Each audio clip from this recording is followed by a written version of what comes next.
Special guest referees, bigs and talls. Commentate half boxes.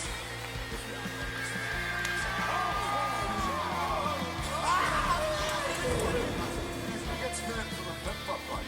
You take a full wallop in the face, man.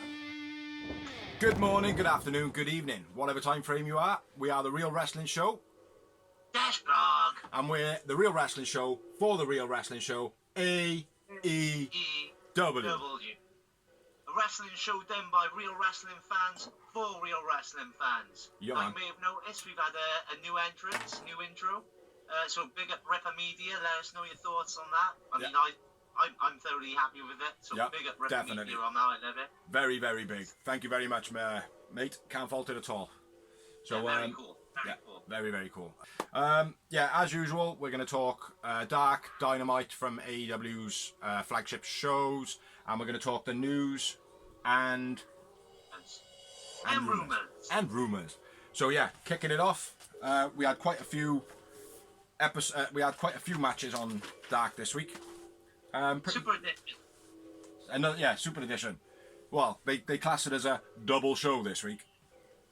But they said Super Edition, that's why I wrote it down. Did they? Yeah. Oh, it was advertised as a double show. But either, I don't think they know what they're doing, to be honest. But pretty decent show, I think. Yeah. Pretty decent show. You know, there's a lot of enhancement talent or squash competitors or whatever you want to call them. But if you do keep paying attention to them, they are progressing. They're not just staying shit, or they're not just being squashed every time. They are progressing. So yeah. So kicking off the first match. I've got a little note on like what you were just saying there. My first note will kind of kick into that. But the first match was a 20-minute time limit. The number one contender for the women's title, Hikaru Shida versus Danny Jordan. Yep. Danny Jordan's already had a couple of matches on AEW. Don't tell me someone said it was their debut. No. Oh, awesome. Yeah, go on. What I was going to say is touching on the enhancement talent and that. Obviously, Danny Jordan is, but she's got a gimmick. You know, she's got the mean girl gimmick, the burn book. Yeah. Shows that they're actually trying to... She's just not stuck on TV for the sake they need someone on TV. They've actually got an idea. Yeah. To maybe enhance this. Rather than just have, guy come out in underpants from the Lost Property box and wrestle.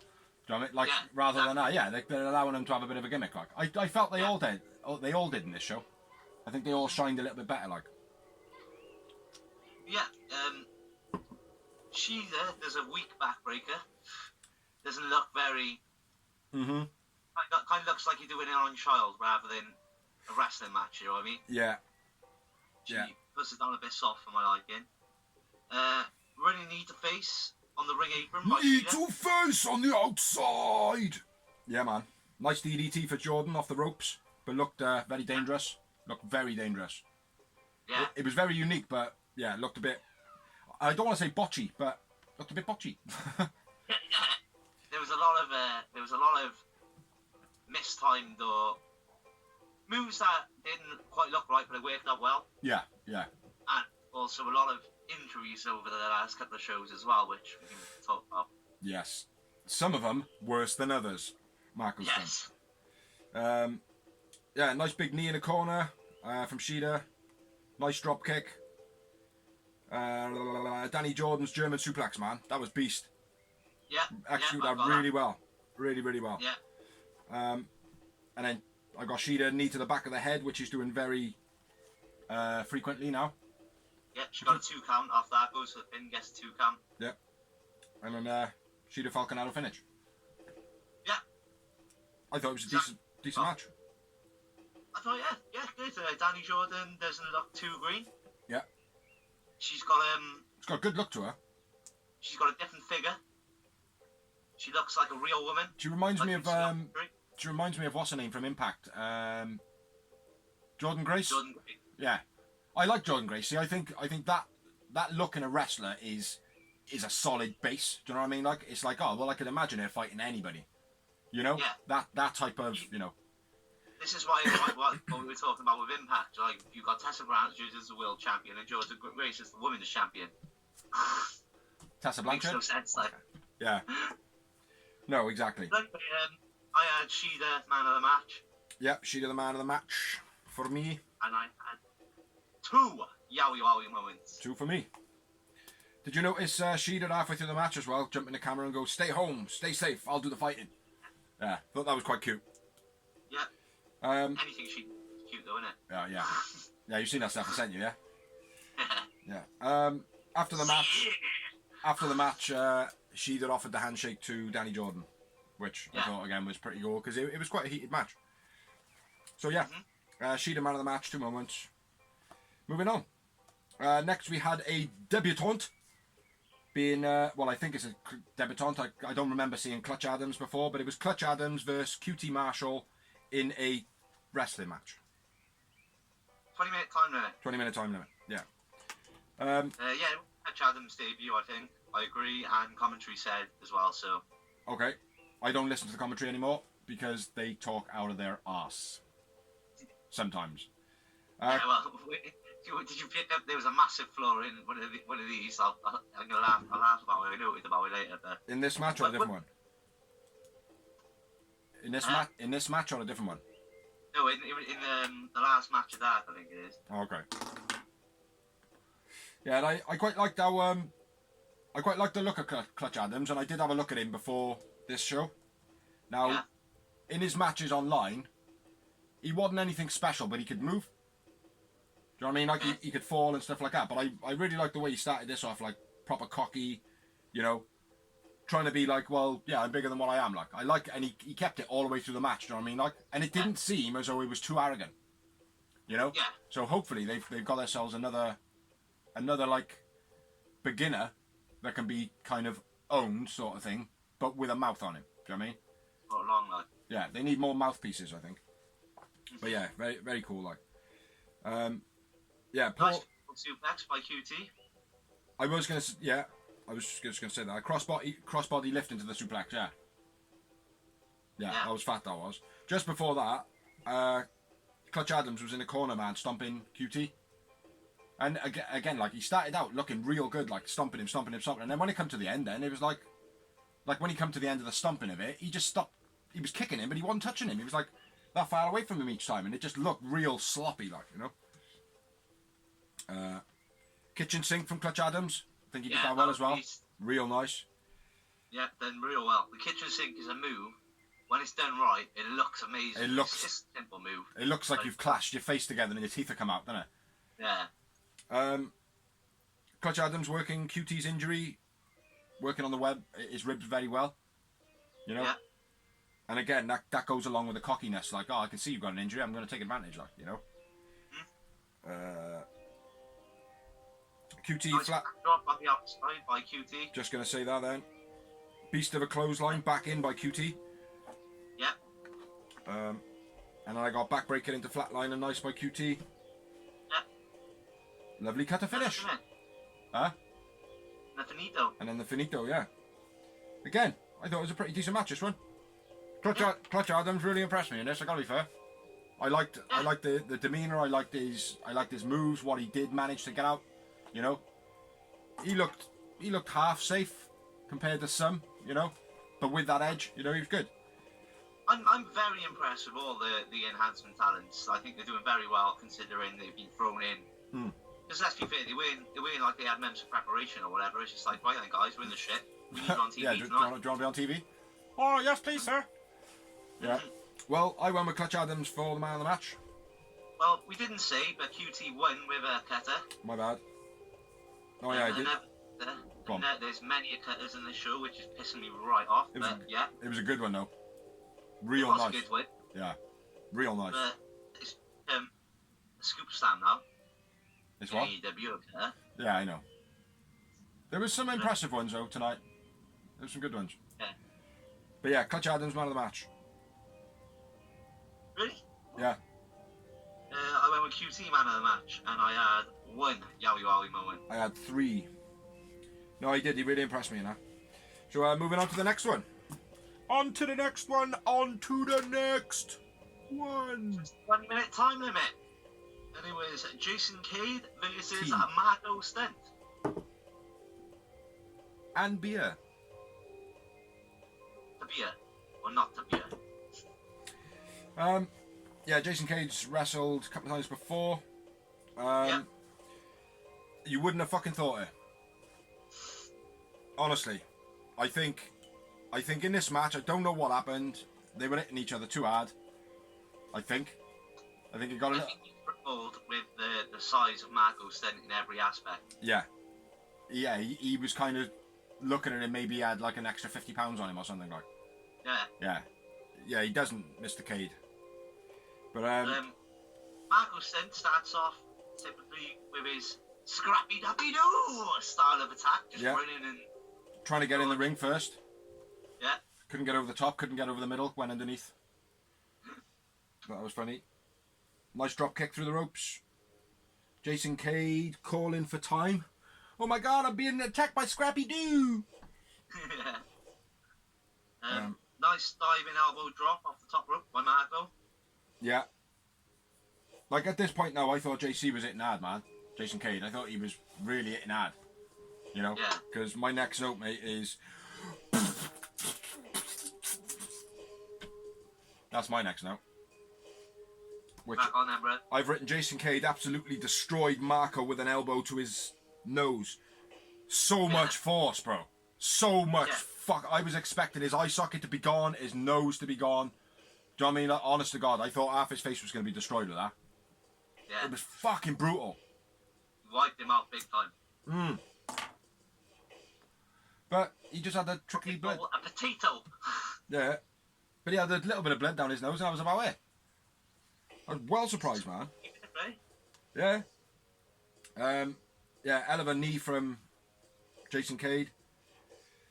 A lot of stiff strikes again from Jason Cade.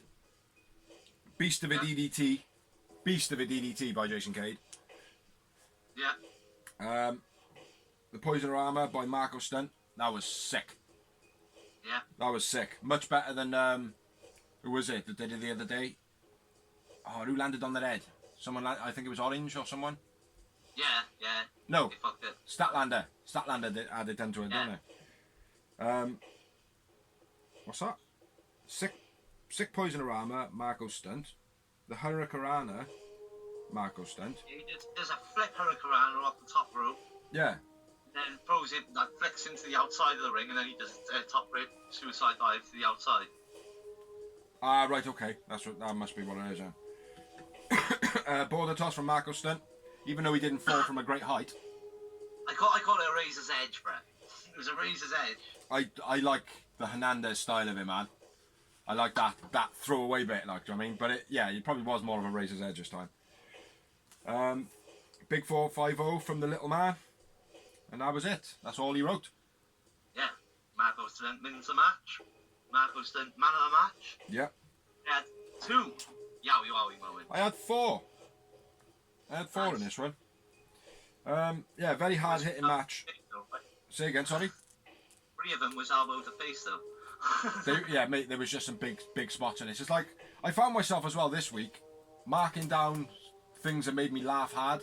No, I don't always do that. I don't always do it, like, do you know what I mean? But some things made me laugh quite hard this week, so I thought they deserved to be in there, like, do you know what I mean? Because it's still a moment in the match that you'd watch it back and you go, that was fucking hilarious. Unique stuff this week, like little things I haven't seen before, like, do you know what I mean? Yeah. Don't get them not. Yeah, like, one by Orange Cassidy, I'll point out later. Yeah, I got that. I know exactly. That's the one I was thinking of. Yeah, sick. It was a couple through the show. At the end of the match, Marco Stunt looked concussed to me. He did. He looked dazed. Yeah. Yeah. It was a very hard hitting match, man. You know, I hope Jason Cade gets not reprimanded because I do think he's. I think he needs to have like be pulled aside and be like, right, me and you are going to go in the ring and we're gonna teach you how to not hit so hard, you know. Yeah. Or whatever they need to do, like. But anyway, yeah, Marco Stunt with the man of the match. Couple of moments, check it back. His face was fucking destroyed. Next match was Lee Johnson and Musa versus Kip Sabian and Jimmy Havoc. Or Jimmy Havoc. Super sexy Penelope Ford. Ford. Yes, with the forever sexy Penelope Ford. Where's my Penelope Ford bit, bro? You are? Oh, Yeah. That was my. I was waiting for it. I have tried. Right. Kip saying you're gonna see moves you've never seen before to start this match off. Yeah. How little did he know what was gonna happen to him later on. Yeah. Brilliant pin by Kip. When he locked his arms in and he rolled him over. Well, first of all, right. Shame on the cameraman. He missed Penelope doing the splits in the entrance. No, he didn't. Yeah, he did. Not on mine. Yeah, he did. Not on mine. I seen it, I think. I know. She did it in the ring, though, didn't she? She did in the ring, but like as she was in the ring, and then she dropped. Her head was still in frame, but the whole split thing was. Maybe it was for the people that like it on her face. Yeah, I don't know. The whole thing, like, you know what I'm saying? I know. We sound like two pervy old men. We're not pervy old men. We're just pervy men. So what we got? Yeah, friend, so it's not too bad. Kip saying you're gonna see moves you've never seen before, and he gets happy later.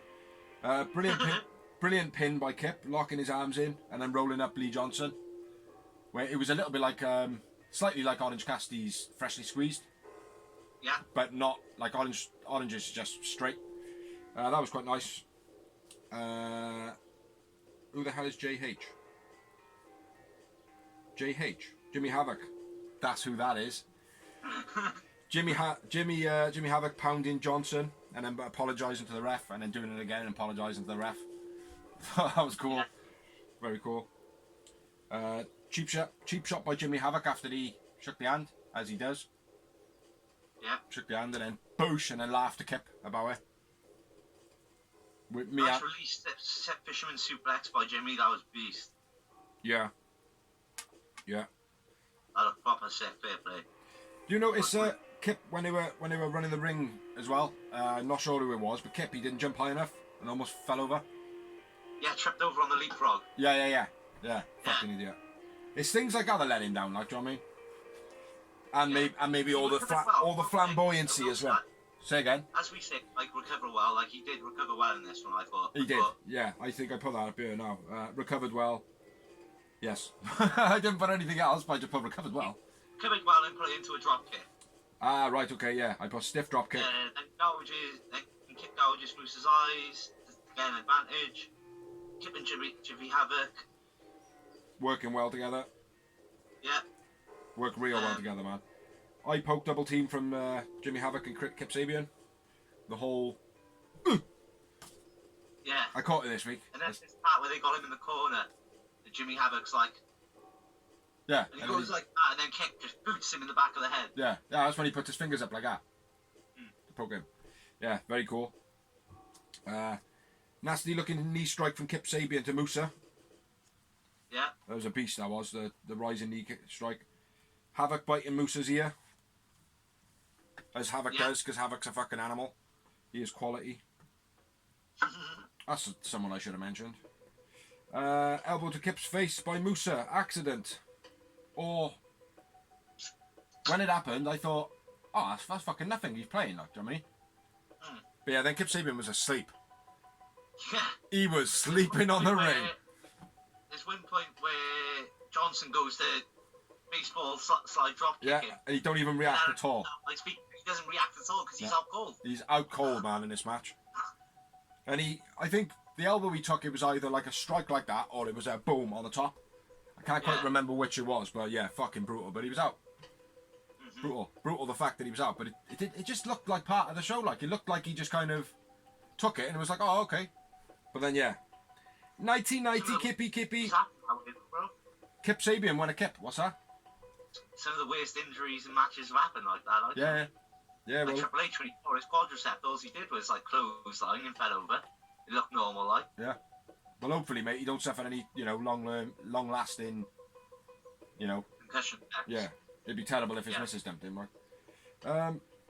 Terrible heel kick by Lee Johnson. That he does like a drop kick in the air and then boots downwards. Fucking shit. Doesn't look effective. Doesn't look as though it would hurt. He's got what it looks like for me, right? Is he's looked at the Pele, thought, all right, the backflip, that looks pretty cool. What happens if I just do a drop kick but kick downwards, like the anti-Pele? It doesn't work, Mr. Johnson.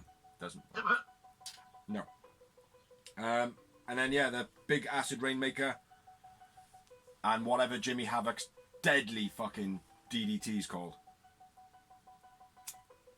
I've just called it DDT this week. I have said in the previous blogs, I'm sure I have. Yeah. But yeah, beastie. Yeah, the Rainmaker was... Jimmy Havoc and Broken Kip Sabian win. Yeah. Jimmy Havoc man of the match. I went with Havoc man of the match. Yeah. Jimmy Havoc. And I had 4 moments. I had 2. 2 moments. Yeah, Liam Musa in this were very good though. Yeah. Yeah, I thought they did well. Obviously, the incident with Musa taking out Kip Sabian, terrible for Kip. Not so bad for Musa, you know. Because he obviously took out one of the big boys. Ish. I don't know. Before the pay-per-view, it's not okay to say. No, but I think last match is a potential injury. This match is a potential injury. I think it was. I think it was recorded a while back, mind. Huh? I think it was recorded a while back. I think it was like obviously the Darks were all recorded on that one day. Ah, right. So it was, you know. Because I knew they were live back last week, weren't they? So I didn't know, because obviously they record Dark after Dynamite usually. I don't know if... No, it wasn't in Daly's Palace, the Dark. They were still at the compound or whatever they are. Okay. I believe. I'm not sure, bro. Let's double check that. But yeah, anyway, go on, I move on, man. I got business to attend to. You got a 20-minute time limit. 20 minutes. Between Sean Dean and Ray Phoenix, Lucha Bro, one of my favourites. Yeah. Got a little tribute. Ray Phoenix, Mexico.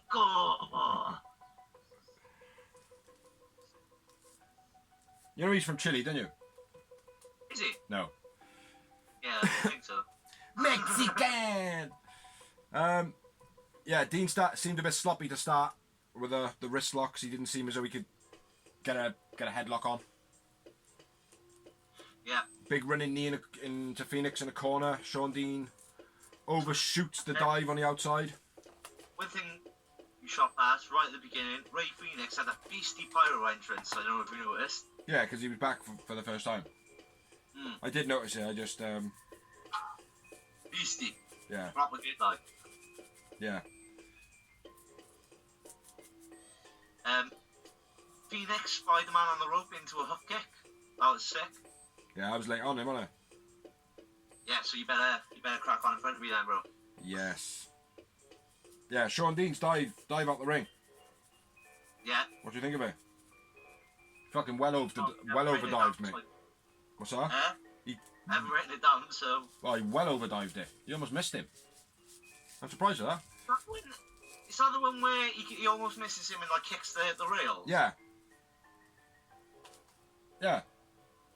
Yeah, I thought that was later on, man. No. Phoenix rolling, drop kick, nice. Yeah, Phoenix beastie chop, then Dean running knee strikes into corner. Sean Dean swanton from ring to outside, almost clears Phoenix and hits the railing. Yeah, that's right, yeah. Okay. I don't know how I went wrong then. See? This shit. Dead air. Phoenix rolling, drop kick, nice. How Dean turned at the last second rather than it be like, waiting, take the move. Do you know what I mean? Like, he kind of looked a bit dazed and he turned around like just at the last minute. I know Phoenix had to stall a little bit, but I'd rather see a slight stall, than someone waiting for a move. Yeah, exactly. You know what I mean? So yeah, I thought that was cool. And it was a nice catch by Dean when Phoenix jumps off the springboards off the top rope and he catches him like a tiger driver. Yeah. Wrote exactly the same words, eh, mate? I thought that was fucking beastie, man. Yeah. Into a flip powerbomb. Yeah. Phoenix muscle buster, spin out powerbomb finish, which I can't remember what it's called. I've called it a spin out muscle buster. Yeah. So I can't remember either. No. We should start making up names for this shit. Well, I was relying on Excalibur because they keep saying on about how he knows all the names, and that's what he called it. So well, he creates them, didn't he? Yeah, some of them, yeah. Yeah. Yeah. Anyway, man of the match for you. Well, Ray Phoenix, brother. I knew it was going to be Phoenix. I went with Sean Dean. I thought He was good though, Sean Dean. He was. Yeah. I did think that Phoenix put him over a lot more than the opposite way. 3 moments. 4. 4 moments. Nice. Yeah. And they weren't bad. They weren't bad moments either. They were all pretty good ones, they were. Yeah. So yeah, moving on. First appearance of 2 matches of the evening. John Cruz versus Luthor in a 20-minute time limit match. Bit of a squash. Yeah, this match wasn't great. Bit of a squash this was always going to be, wasn't it? Yeah, and I'm a bit confused as way as Luther's going to fit into AEW now, to be honest.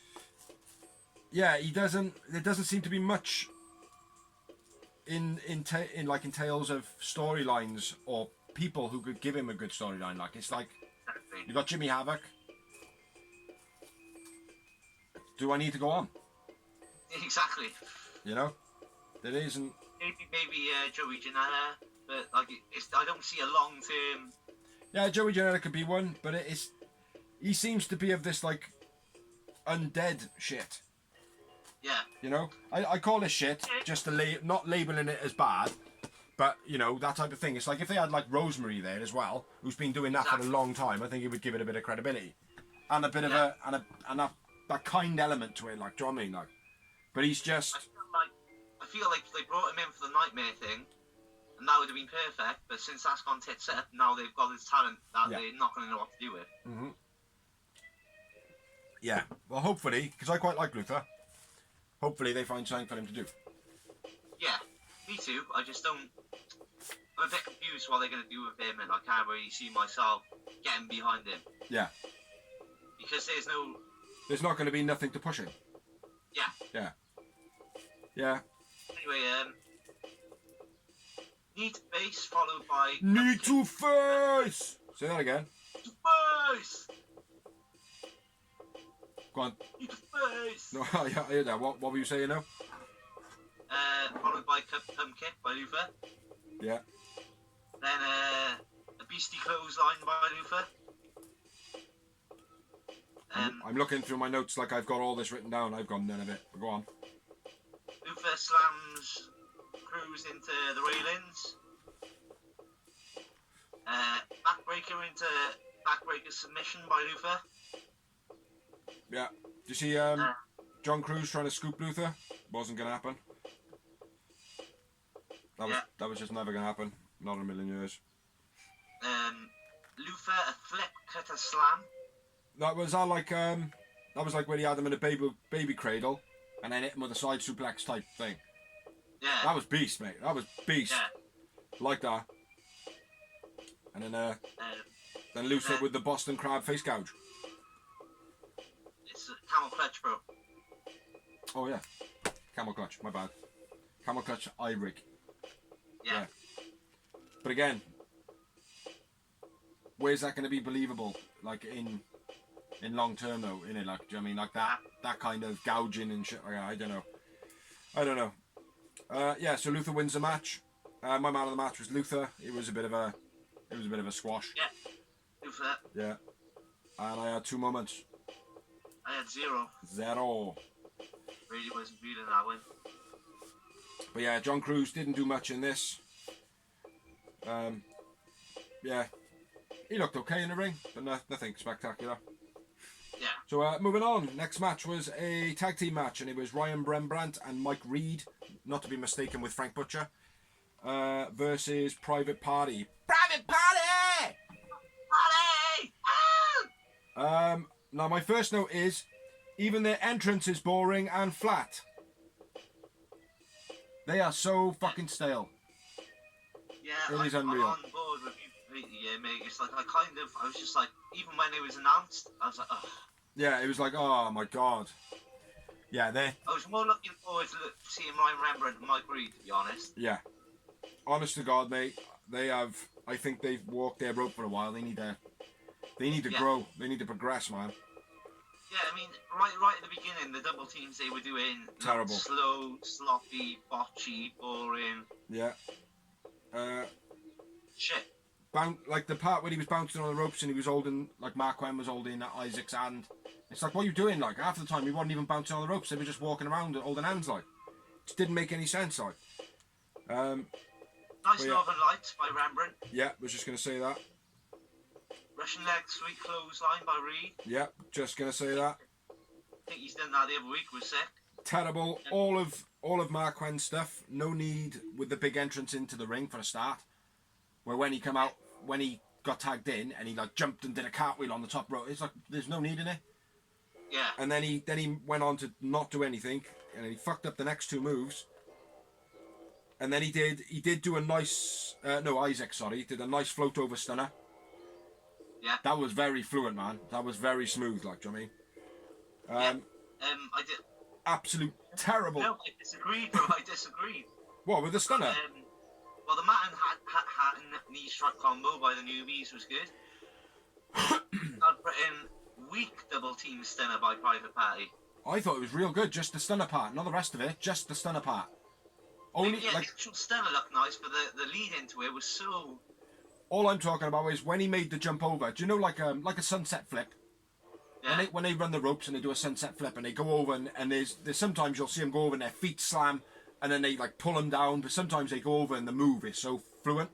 Just Isaac taking off and going over and taking it into the stunner, which was impressive in itself, mate, because he had to jump from feet over into a sitting position before hitting the floor and grab him in a stunner.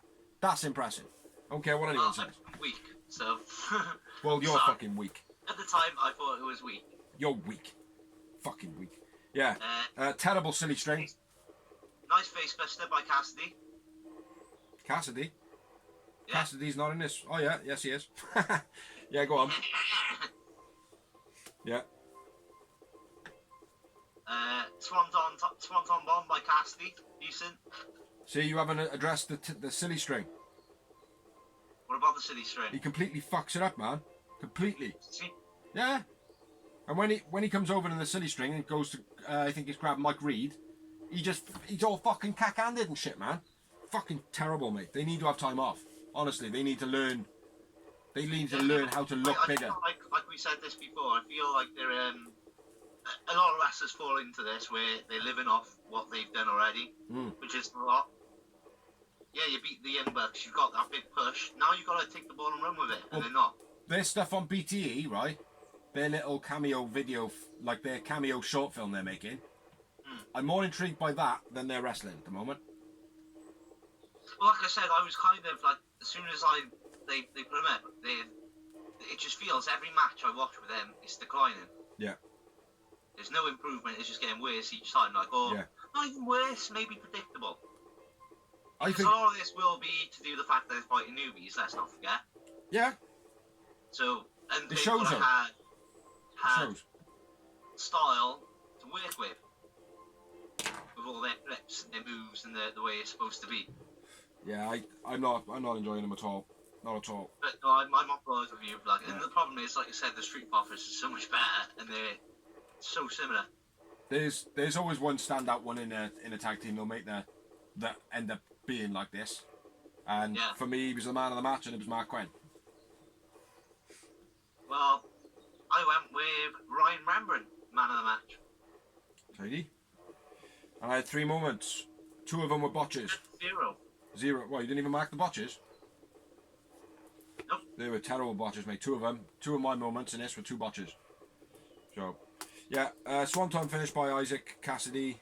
Terrible match. Too many botches. Mark Quinn, Ryan Reynolds. Not a great one, to be honest. Really not a great one. Disappointing. Disappointing. So, yeah. Moving on. Next match. Next match was a 20-minute time limit. 20-minute. Alan Angels versus Sammy Guevara. Yep. Sammy G has a woman's entrance into the ring. Have you noticed? No. Yeah. If you were to create a character on a wrestling game, and there's women of certain entrances, Sammy G has a woman's entrance. Runs up, pounces up onto the ropes, pulls himself along like he's fucking like a sideways pole dancer, and then stands up and then does like a woman's pose. Yeah, but he's called the Spanish God, so it's kind of like a Chippendale gimmick, isn't it? Is it? I don't know. I'm just trying to make it make sense, bro. Stop trying to make it make sense. But yeah, he's got a women's entrance. Alan Angle says Sammy is a pansy. I want to say. Is it pansy? I can't remember. Alan Angle Sammy is a... I don't know. Nice back and forth wrestling, wrist locks. Both of them did it well. Alan Angel controlling him well as Sammy G. Yeah. Loud chest chops by Alan Angel to Sammy. Yeah. He's not that big either, is he?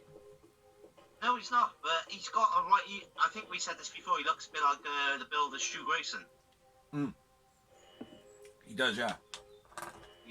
I think he could fit that type of wrestling quite well. I tell you who I... Nice drop kick by Sammy, followed by the breakdance. Yeah. Fast snap suplex from Sammy G. Yeah, sweet snap suplex that was. That's it, like looked a bit receipty to me. Yeah. Do you know what I mean? I give it a receipt. We don't give receipts here. CW bitch, yes we do. Yeah, that back roll armbar by Alan Angel, man. That was very cool. Very cool. He rolls over into like the crossface. Yeah. Yeah, sick. Very cool, man. Very impressed by him, man. A guy starting off being noted by myself as Angel Angle. Do you know what I mean, like? Yeah. Anal Angle, sorry. You know, Alan Angel, fair play. He's getting my props, like. Well, this one is probably the biggest squashed he's been in all his other matches, but he's still impressed, like. Yeah, mocks Sammy's pose. Sammy's whole breakdancing pose bit. Yeah. Alan Angel comes off the ropes and a big knee strike from Sammy. Big knee strike. That was one of my moments. Yeah. Before that, we had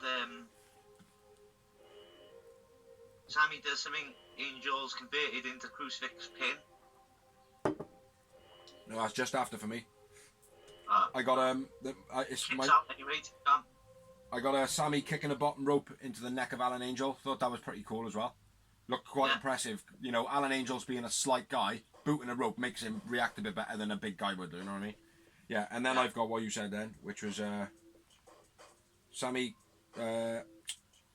squats reversed into his crucifix pin. Yeah. When he's squatting him. Is that what you wanted about? Yeah, that's it, squats, yeah. Yeah. That's what that word says. And then Sammy hits him with a big clothesline. Yeah.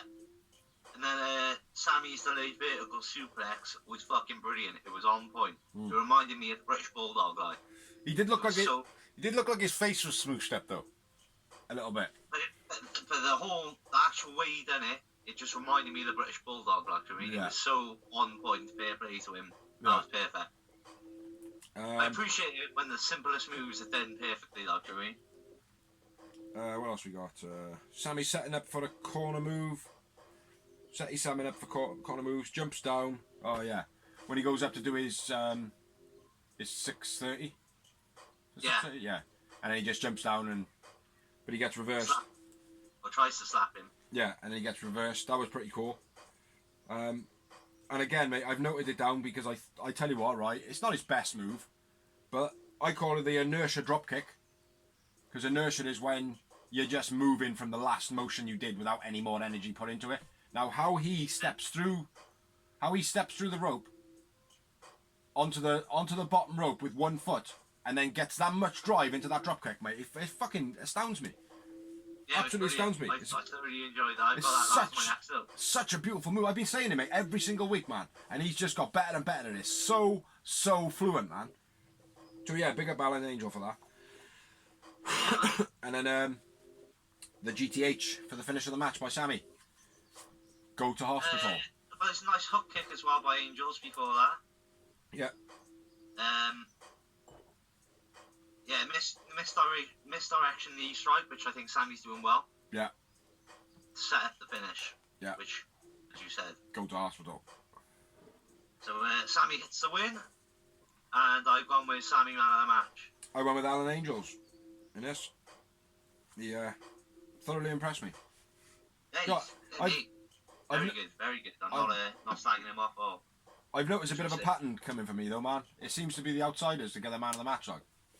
And I'm not watching them for the thing, like always. I watch the more experienced wrestler to see what they can do. Well, a couple if you look back, bro. I've done I know, but I've got a lot more, man. I've noticed. Well, I got Ryan Rembrandt tonight in the private party match. You haven't. No, I know. I went with Mark Quinn, but I've rated Mark Quinn from the beginning over Isaac, man. You know what I mean? 5 moments I had. Just the 2 for me. Just the 2 for Dorsey. And then moving on. The mini main event of the evening.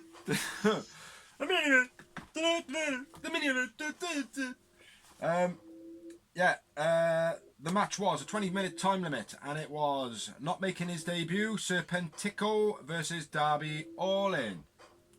It was the debut of Serpentico's character. Yeah. But we'll leave it there. If you can find out why. No, might as well fucking say it, innit? Yeah. Serpentico. Doink the clown situation. Huh? It's a doink the clown situation, a suicide situation. Yeah. So Serpentico is somebody else on AEW. There we are. Versus Darby Allin. Yeah. So I like the streamer from Serpentico. I like the boo and all the colour popping from his hands rather than it being like from the outside. Yeah. You know, like I think it's ROH they chuck all the, or is it New Japan where they chuck all the streamers. Yeah, right. I like that, but it was nice to see all the colours of a pinata. Do you know what I mean? You know. Yeah. So. Big knee to Darby on the outside. My first note. You go for it, bro, because I didn't get a note in until the top rope arm drag. Throws Darby into the steps. Nice over the rope. You might have. How come you have not got the part with the steps in it? You must have. I think I was making a cup of tea. Ah, right. Nice overlap rope. Over top rope double stomp. Oh no, I have backwards. got it. My bad. When he jumps over the top. Oh, go on then. If you got so any. The top rope arm drag is like as Darby always does. It's beautiful, nice, slow, Peter Pan like maneuver. Yeah. Eye gouge and running knee strike by Serpentico. Serpentico. And then Serpentico throws Darby into the steps. Yeah. That was nice. Yeah. Nice over the top rope double stomp from, I think it was I can't even fucking say his name. Serpentico. He jumps in forward and then ends up delivering the double stomp backwards. Yeah. Which is cool. Second rope spring cutter by Serpentico. I got that. And then Darby pulls. Every single friggin' match almost, a cutter so far. I was surprised Darby pulled the referee in front of him in the match. Yeah, I was going to mention this because that's a heel move. That's a typical, like you'd expect MJF to do it. You would, yeah. It's kind of a lazy approach as well, I suppose you could say. Yeah. You know. It's kind of like what we touched on before as well, like where I was on about with Jake the Snake saying the good guy grabbing the bottom rope 3 times in a row. Yeah. It completely bullshits there. But at the same time, they're kind of doing the storyline because Taz is on commentary on this. Yeah. And Taz is like kind of telling him off. Not ragging out Darby, but kind of he's like, well, I did tell him that he got beaten by a simple wrestling maneuver, so we kind of digging him like Joey. Yeah. Without digging him. Yeah. But I actually thought though, right? Obviously seeing it was a bit odd because, like you said, it is a heel thing. But I think it kind of suited him. In the kind of... Now, I know it sounds stupid, right? But, you know, like when you're tiny and you're messing with fire for the first time, like... And, like, you got a fire there, and you got a fire there, and you got a fire... And you're like, oh, yeah, you light a fire, and you kind of laugh to yourself. You know it's wrong, and, you know, you put it out or whatever, but it's, like, kind of that danger of, oh, yeah. That's what it felt for me. Like, it's like, you pulled the ref away, and then he's, like, laughing to himself. Do you know what I mean? I think maybe he'll get away with it because of his character. Again, he's like the dark side. Yeah. Sting and take Lufa. Yeah. I thought it was nice. Thought it was nice. Moving on anyway. Big suplex off the top by Darby. Yeah. suplex off the top rope. Yeah. Went for the pin, only got a 2 count. I'm close to the end now. Yeah, Serpentico gets backdrop to the outside. Where he then takes a coffin drop. Yep. Yeah, and then I got the finish, man. Last Supper. Last Supper. By Darby Allin takes Darby the win. winning. Yep. Darby man of the match. Yeah, man. Yeah. And I had one moment. One moment too, brother. One moment. I'm confused. One moment two. One moment two. One two. So yeah, that was the end of Dark. That was all the matches, and like we said in the beginning, it was quite a good show. There was quite a few botches on it. Yeah. But yeah, a pretty good show this week. So yeah, if you haven't seen it, check it out. It's definitely free on YouTube, people. So just gonna say the same. So yeah, check it out. So moving on to the next part of the show for us, which is AEW Dynamite. I was just gonna say the same thing. Yeah, starting off the show this week was the Double or Nothing build-up, or I like to call Dawn. Yeah, Cody, even though it's Dawn. Lance Archer, the Elite, Inner Circle, Mox, Brody Lee, pay-per-view promo. Mm-hmm. And then a limo turns up with the Inner Circle. Inner Circus, sorry. Alex Marvez is outside, looking like he's shitting a brick, asking what the plan is. Yeah. It's a surprise, nincompoop! Poop! Jericho's just a fucking G. He's fucking... Shut your ass! What was he? Shut your ass, Marvez. Shut your ass, Alex. Or whatever he says, yeah. He's a fucking genius, man. Yeah, Ortiz says, surprise, nincompoop. And then Jericho says, poop, straight after it. Pretty good, you know.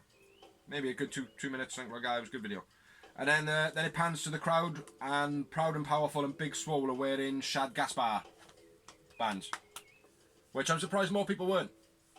Yeah, they also were the first wrestling company, I believe, to pay respects to him. They didn't actually do like a video package or anything. Just the bands. Because they haven't got the rights. No.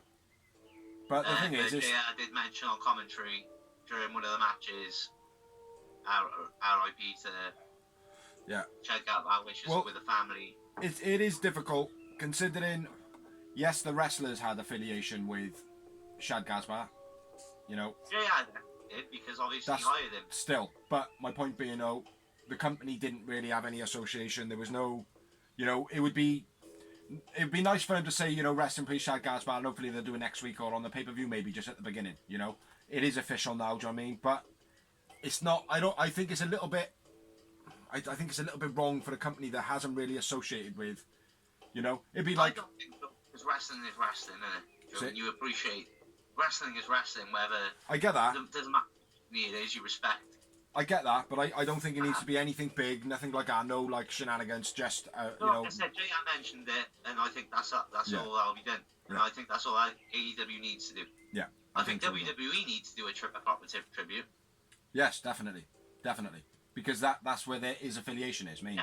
Yeah, exactly. So, but, yeah, so on to the first match of the evening.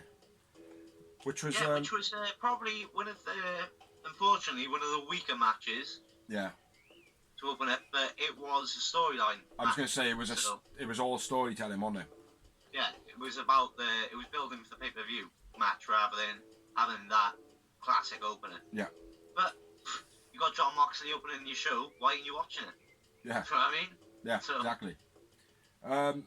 It was good though. The storyline in it was good. The match was a 20-minute time limit. It was 10 from the Dark Order versus John Moxley. 10 come out with Brody Lee, Alex Reynolds, John Silver, and 8 and 9. And it was a non-title match. Non-title match, yeah. Brody tells 10 to take a knee, and then screams at him, take a proper knee. Which, that didn't really make sense. Says that he's not God, he is a man.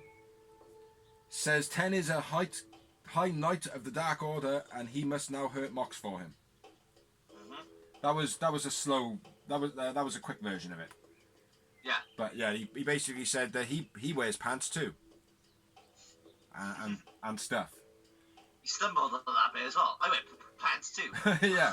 I don't know if I feel comfortable with this. Why did I listen to Marco? But yeah, into the matchup, man. Yeah, man. My first Mox note. running knee strike right off the bat. I was just gonna say I've written Mox knee. Like that could fucking mean anything, couldn't it? Let's be fair. I need to elaborate on my notes. Yeah. Mox knee. Okay. Capture overhead suplex by Mox. Beastie. Oh, the leg lock suplex. Yeah. That was very cool. Pro vertical suplex that Mox does. He does it every week, but he looks spot on every time. It's the same every time. Like. Yeah. You haven't seen like Taz used to do that move a lot. Yeah. Yeah, 10 hitting Mox from behind. Bit sly. Yeah. Big kick off the ring to Mox. What's that? Yeah. What was that? Sends him on the outside. Yeah. Then into the guardrails. Railings. Nice ripcord cutter from 10. Very, very smooth, I felt. Yeah. It was one of the better cutters. It was different. I've never seen it in a ripcord before, like. Because ripcords always seem to be... I want to sit to you with the cutters. I don't mind when they're different. Yeah. But when it's just becoming so fucking... Yeah. It's destroying one of my favourite moves, like. They're literally doing this. Right, I'm going to do the cutter on you. Set up for me. You ready for me? Yeah. Boom! And wait for the hut. Yeah. In between, like. Yeah. Stale, but yeah, I felt that was very good. I did like it. A lot. I like it a lot. What's that say? Guess what I've written though, bro? I'm agreeing with you all the way. Guess what I read? What? 10 week cutter. Fucking hell, bro. I thought it was real good, man. Paradigm shift. Buster. Huh? 10 hit a nice spine buster again. At the end of the match. That was towards the end, wasn't it? I don't know. Paradigm shift for Mox. Is it before or after that? Yeah, paradigm shift is my next note. Yeah, and then a sick pile driver for Mox. Yeah. Yeah, beast that was, mate. Another sick paradigm shift. Jack-esque. Very similar to the way Cactus Jack used to do it. Yeah. Dirty looking. Yeah, that's what I mean. Bang bang! Yeah, and then another sick paradigm shift to finish the match. Yeah. Moxley wins. Yeah. Moxley man of the match. Yeah. 2 moments. And I had 1 moment. I had 2. After the match, Mox grabs a chair, chucks it in the ring, and it hits 10 on the shoulder. Yeah. You noticed it as well then? Yeah. Do you want to do the little rundown of what he says and whatnot? Yeah, basically, fucking Mox goes to share the ring, but can smash his 10 when it's not supposed to. Can't just see 10 rolling away, like, it's a bit too late now, mate. You've been smashed with the chair already. Yeah. What's the point in rolling away? Like, come out or I'm going to break your boy's arm. I think you already have, sir. So Mox jams a chair in between.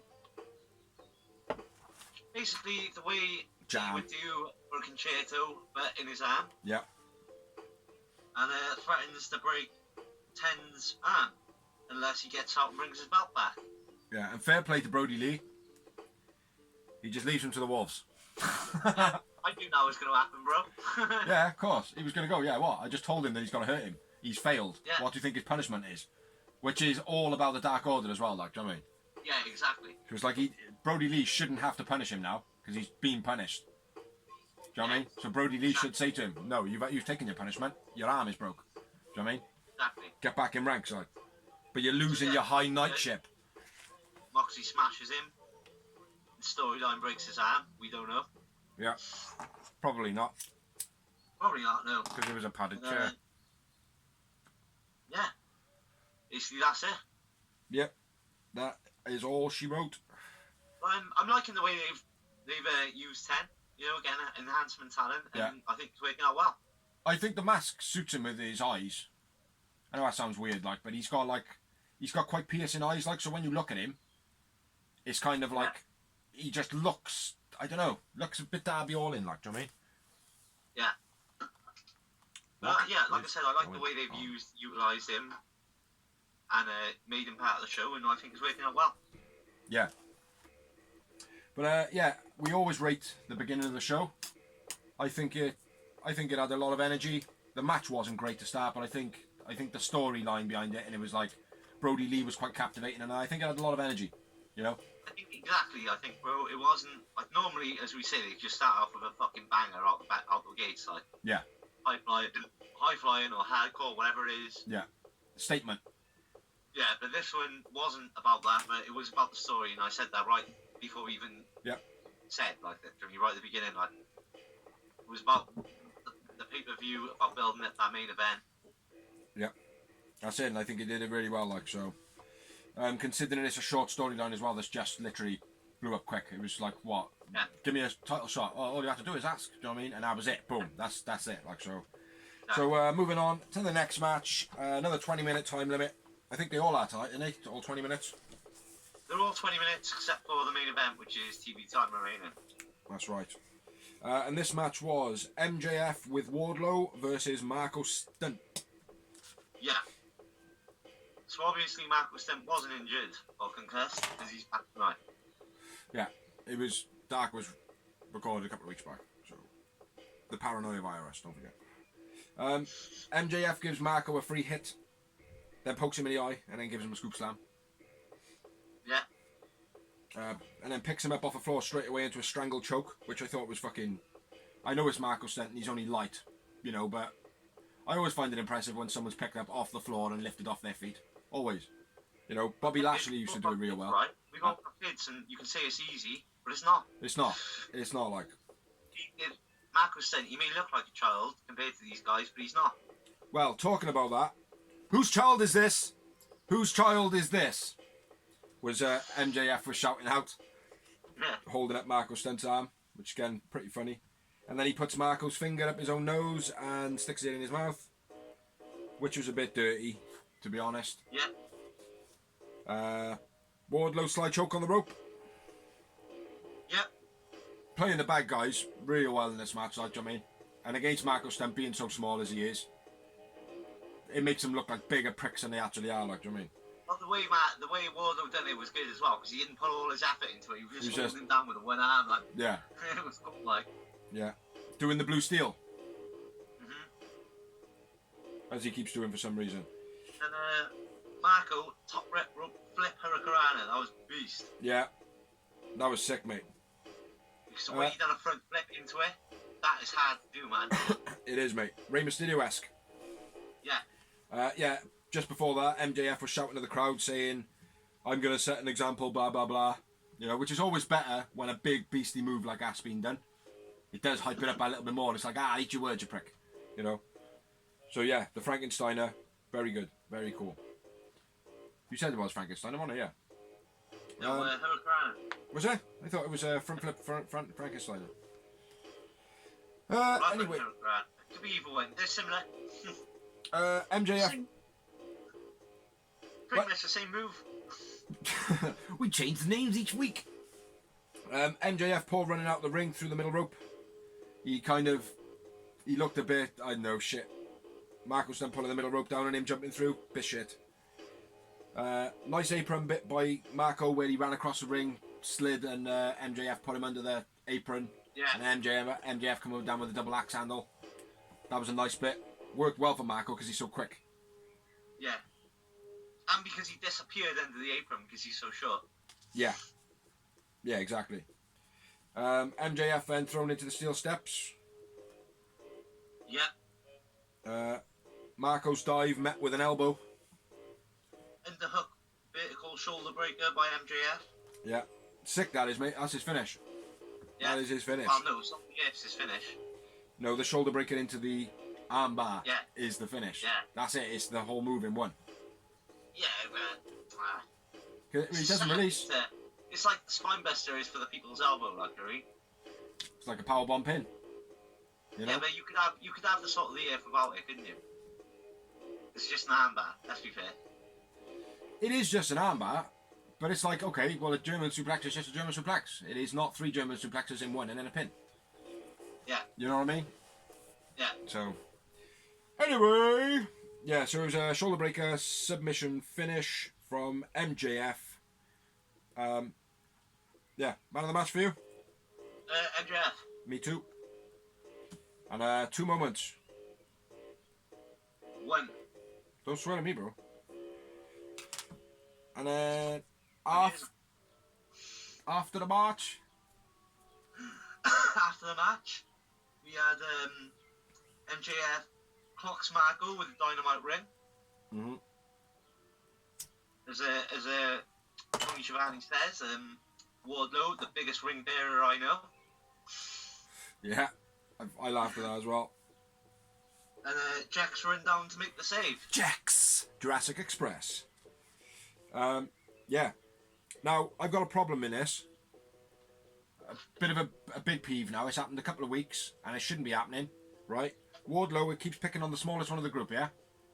Yeah. And the biggest one keeps getting in the face of Wardlow without even raising a finger. Mm-hmm. Like, when I say they're getting in the face, they're like this next to each other, like. Sometimes Lucha's like run faster at Wardlow and not even done anything like. Do you mean it's not on? He needs the next time it happens, he needs to put him on his ass. Yeah, well, exactly, Do you know what I mean? bro. It's like when we like I'm the shortest guy out of the group, Mm-hmm. and when we used to go out, if anything happened to me, not that I can't look after myself, but No, but you'd always I was always again yeah some fucking 6 foot fucker, like 2 foot bigger than me almost. yeah. You Don't pick on the smallest. Because that's the way to do it. Don't pick on the smallest, man, because you'll get hit by the biggest. You know what I mean? That's the way it works. So yeah, I am a bit disappointed in Luchasaurus for that. I would have thought they've been building this for a bit. I would have thought Luchasaurus and Wardlow would have been announced for this pay-per-view by now. Yeah. I think it should have happened a while ago, to be honest. But yeah. I thought they were building it for this pay-per-view. But either Luchasaurus needs to stop getting so close to him. Yeah. So Wardlow's got more time to escape, But, or like, if you're gonna do that, is Wardlow needs to escape just before he gets him. So he's just about to get him, and then Wardlow jumps over the railings. But and it's runs not away. happening like that, though, is it? They just No. coming face to face, and he's like, "Hey, bud, why'd you keep hitting my little brother?" It's like, Yeah, exactly. come on, man. Do you know what I mean? Get it out. If it was me and you, and someone smacked me, you wouldn't hesitate. You'd be like, bam. Yeah. Have it. Gotta get it sorted, man. Gotta get it sorted, like. But yeah. Anyway, moving on. We had a promo, which was a recap of Archer and Cody from last week. Yeah. A build up from last week and a little bit from before. I noticed they didn't put the snake bat in at all. Mhm. Yeah, he probably got too many complaints, bro. We did say it was a bit creepy and rapey, didn't we? Business is about to pick up. Yeah. So do you wanna talk down this next bit, because I know you've got more history than me in this. So I'd like to. Oh, James and Anderson, there isn't a lot of history. That's the thing, because Exactly. they were always in different companies. Well, there's history right there.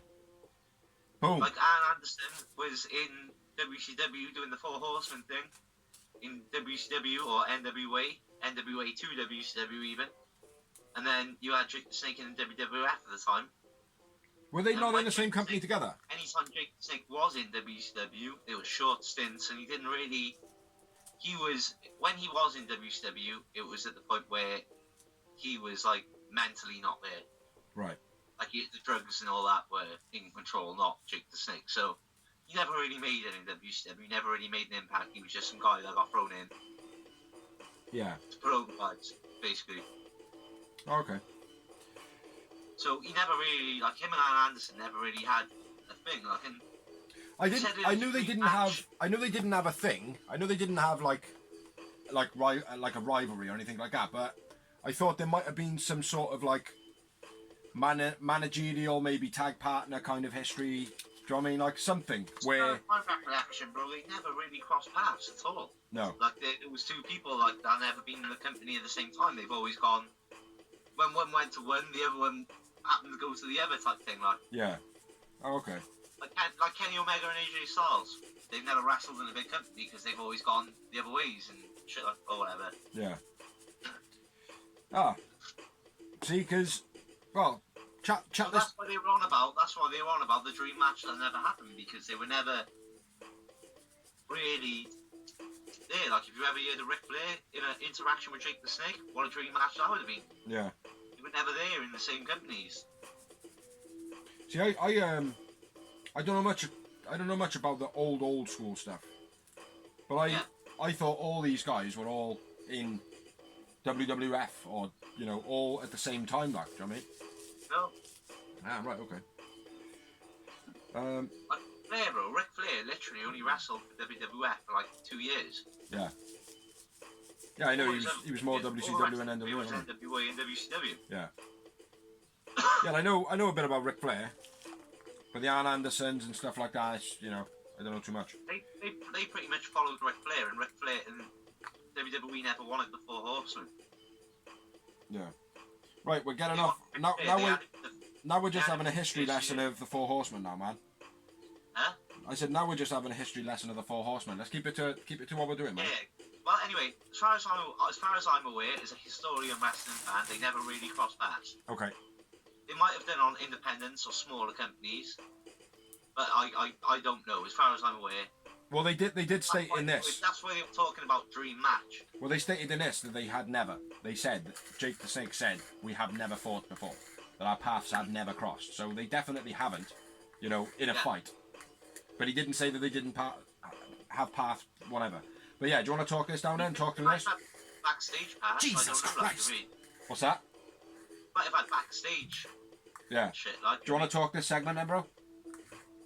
Yeah, anyway, basically, it was a good segment. It was a dream match that they thought, well, they could have had a dream match or whatever. Me personally, I don't see it because Arn Anderson was never a big singles guy.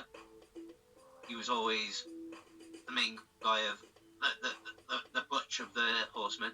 Yeah. The bully of the Horsemen. Yeah, it was a good segment, real good. It was really intriguing for two old guys. And I don't mean that in a disrespectful way, but they're not exactly relevant. Yeah. Like I said, there's no history, so there's no reason for me to be entertained by this, but I was very entertained by it. Yeah. They played mind games well. Jake's the Snake does his thing, and then Anne retaliates with it. I know what your Snake does. It takes away from what you're actually doing. Yeah. I see that. I studied you. You studied me. We were supposed to cross paths. We never did. Yeah. Now we are. In a youth sort of way. What do you think of Jake the Snake saying about anything that Jake throws at him, it'll take Tyson out, and the Lance Archer knows that he can knock out Tyson? I thought that was shit. I thought that was a bit too ballsy myself. I thought, basically, that told me that Mike Tyson's going to get involved. He's going to knock out Lance Archer, and that's how Cody's going to win. He certainly will now, because he's going to go, well, you can't fucking go say my name saying you're going to knock me out without me actually knocking you the fuck out, like. Yeah, exactly. So I think Lance Archer might get hurt, maybe, potentially. Or it could be a wonderful screw job. Yeah. Yeah, that's true. Yeah, I thought the face-off was terrible. Like, I liked the chat. I liked all the talk that they did. I liked all that bit of history. I thought you might have had the missing pieces that I thought actually exist, but probably do not. But yeah, I thought the actual, like, kind of face-off as them as they are now, as managers, yeah. I don't think it worked. No, it was too grandpa. Yeah. I didn't want to say that, but... Too grandpa. He said too grandpa. Too granddad.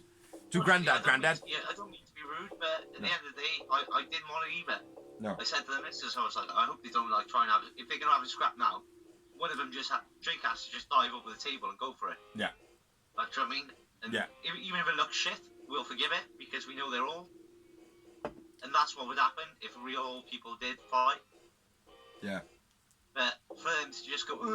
I don't want to see it. I don't want to see a match of Jake the Snake versus Arn Anderson. I do not, categorically. No. I do not want to see it on AEW. No, they're going to have a melee in the middle of it, innit? The referee's going to get knocked down in the pay-per-view, and they're going to have a little melee. Arn's going to get in the spine buster. Mike Tyson's going to knock out Lance Archer, then the referee's going to wake up, blah, blah, blah. Yeah. That's all that promo done for you, ruined it. Yeah, it was a bit crap, man. Gave away, like I said, the moment they said Mike Tyson's name, the problem is with that, the moment Jake brought him up, it ruined the outcome for me. I know now that Cody's going to win. Yeah. Which would be terrible. I think Lance Archer should have it, really, but didn't need the Mike Tyson thing. Could be a great double cross, but... No, I think it's good because it makes Lance Archer lose credibly. Because I think basically what's going to happen is Cody's going to win it, and then he'll either work out some way to trade that in for a world title shot, Yeah. or he's going to lose it straight away to Lance Archer again, like the next pay-per-view or whatever. As long as it doesn't end up being Arn Anderson versus Jake, I don't care. Yeah. What did I put there? Poor spot should have been better. Yeah, should have been better. Shame on you. So yeah, next was Darby Allin promo. Yeah, Darby on promo, cards, and climbing ladders. All the players' faces had. All the players on the poker table had like Colt Cabana, Kip Sabian, Luchasaurus, Kaz, Christopher, not Daniels because he's not in it. Scorpio Sky. Yeah, all the players in it. Yeah. And it was the greatest like soundtrack as well, wasn't it, man? Oh, wicked, man. Do you know what it needed, though? It needed, like, a really old man's grainy voice, like off Eminem's album, like, and in the background, you can hear the footsteps. Johnny Cash. 5'9". Do you know what I mean? Like, yeah. Do you know what I mean? Like, just an old fella just talking it, like, do you know what I mean? Like, all these foes step up to Darby, and Darby walks the tightrope. Do you know what I mean? Like that type thing. But, yeah. Ends up, the end of the promo was Darby Allin stood up on top of ladders, burning. All flames up the side of Darby Allin, which I thought was very cool. You know, it'd be nice to think that he had a fire extinguisher just off camera. Otherwise, he'd be fucked.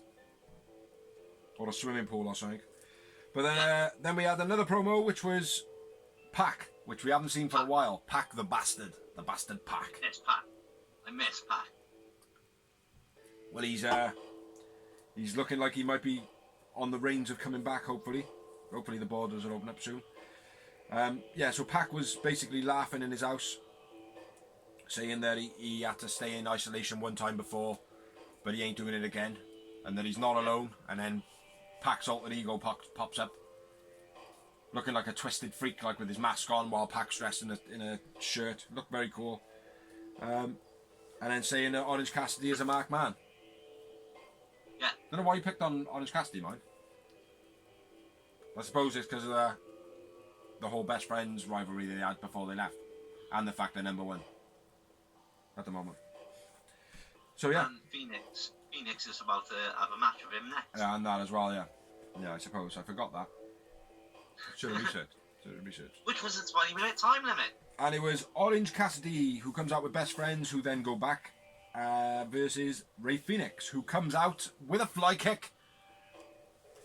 Tries to kick Orange Cassidy's face off again during the entrance. Yeah. Orange Cassidy nonchalantly. Yeah, just steps back. Yeah. Just strolls to the ring. Yeah, very cool.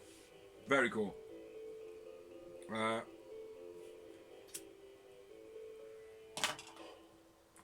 I liked how, from the off, man, Orange Cassidy just, you know, glasses off, fucking, you know, everything, his t-shirt off, and then elbow pad on, and straight in his pockets almost. Yeah. And then he started doing the whole blocking and skipping and diving. Like, I loved it when he was in a corner, man. He went to kick him in the nuts and he just kind of hopped a little bit. Yeah, we were talking about this. That was the moment we were going to talk. We were going to touch on it. I written exactly the same in that. Nick. Yeah. What a counter. Yeah. Just jump. Yeah.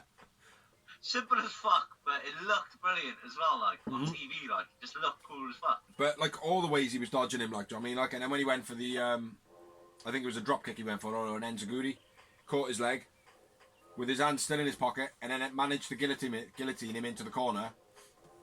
But obviously then he reverses out of that into a back moonsault or back somersault, which was all still pretty fucking cool, man. All fast as hell, like. Yeah. Shit, I lost my notes, man. Orange guillotine through into it. Double foot strike while Orange Cassidy was like mid-roll. Yeah. That was sick. Oh mate, yeah, that was wicked. Very, very smooth. Yeah. Nice armbar pin reverse to crucifix by somebody. Yeah. Probably I don't know. Oh, that was by Phoenix. I was to start off. Board off the top rope from Ramp by Phoenix. Where you at, man? I don't even know where you are, bro. Alright, and you go.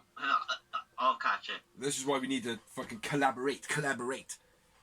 Nice armbar pin with a Orange rotating Ray so he can pose. Where you going for the posing? When I'm gonna pose him.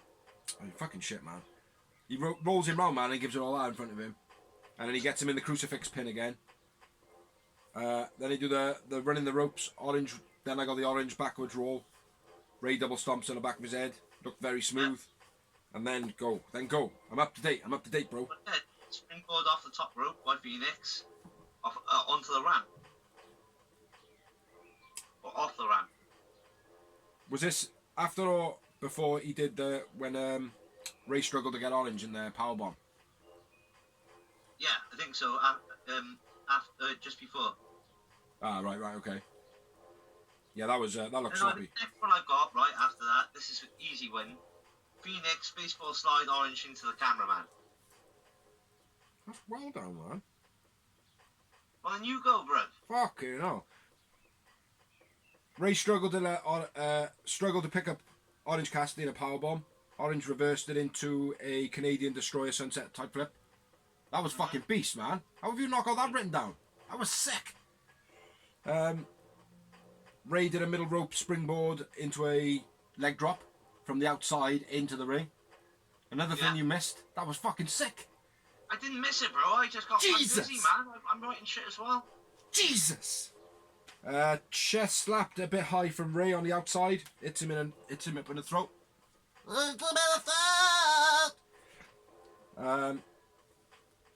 Ray slaps the post. Nice armbar on the rope by Ray. The Orange drops. I don't know what I'm fucking saying now.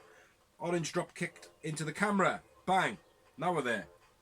Baseball slide across the ring. Orange Cassidy cracking his face on cracking his back of the head on the camera. Yeah. Very cool. The replay was better though. You wouldn't think that from being chucked into the camera, would you? No. The replay from the other angle was much better. Yeah. Then the top rope ramp thing, yeah? I haven't even got a fucking top rope ramp thing. Well, how the fuck have you not got that? You've moaned at me. That's the biggest moment in the match. I don't know what you're on about. Tell me what he does. Springboard off the top rope from the ramp by Phoenix. So he comes from the ramp, or he comes from the ring and he throws him, I can't remember. Yeah, he jumps on the middle rope, goes over the top rope into a leg drop. You fucking mutant. Anyway, Cassidy, beastie Superman punch. Yeah. Roman Reigns, watch Orange Cassidy. That's how you fucking do a Superman punch, brother. He folded well though, mind. Phoenix did. Folded real well, like for it. Phoenix is a fucking G, bro. Tope suicide by Orange, then beastie top rope, body to body. Yeah. Orange around the wheel DDT. Yeah, I was sick. I know I got that. Yeah. Jumping DDT from Orange. That was a beast. Yeah, I looked a bit shaky. Yeah, fucking beast though, man. Yeah, beastie, but it could have been... Looking from the other angles though, he looked as though he fell smooth, you know. Yeah, both set up in the corner then. Corner headbutt from Orange, or headbutt from Ray to Orange, and then he did that really high angle sunset flip. Top rope springboard powerbomb. Yeah. Yeah. Same thing. Yeah. That was sick. Yeah. That was real cool, mate. The way he come down on that flat down. If he had fucked that up, like, a lot of danger, man. A lot of danger. But very cool. Phoenix is beast, bro. He is, man. He is. Ray Muscle Buster move reversed into a small package. That was fucking cool as hell, mate. Orange Cassidy. Yeah. That was sick. Like, I've never seen someone in the muscle buster position or a suplex type that's being spun out that can then lock up a small package as quick as that. Yeah. That was cool as fuck. Real cool, man. Orange reverse by rolling attack.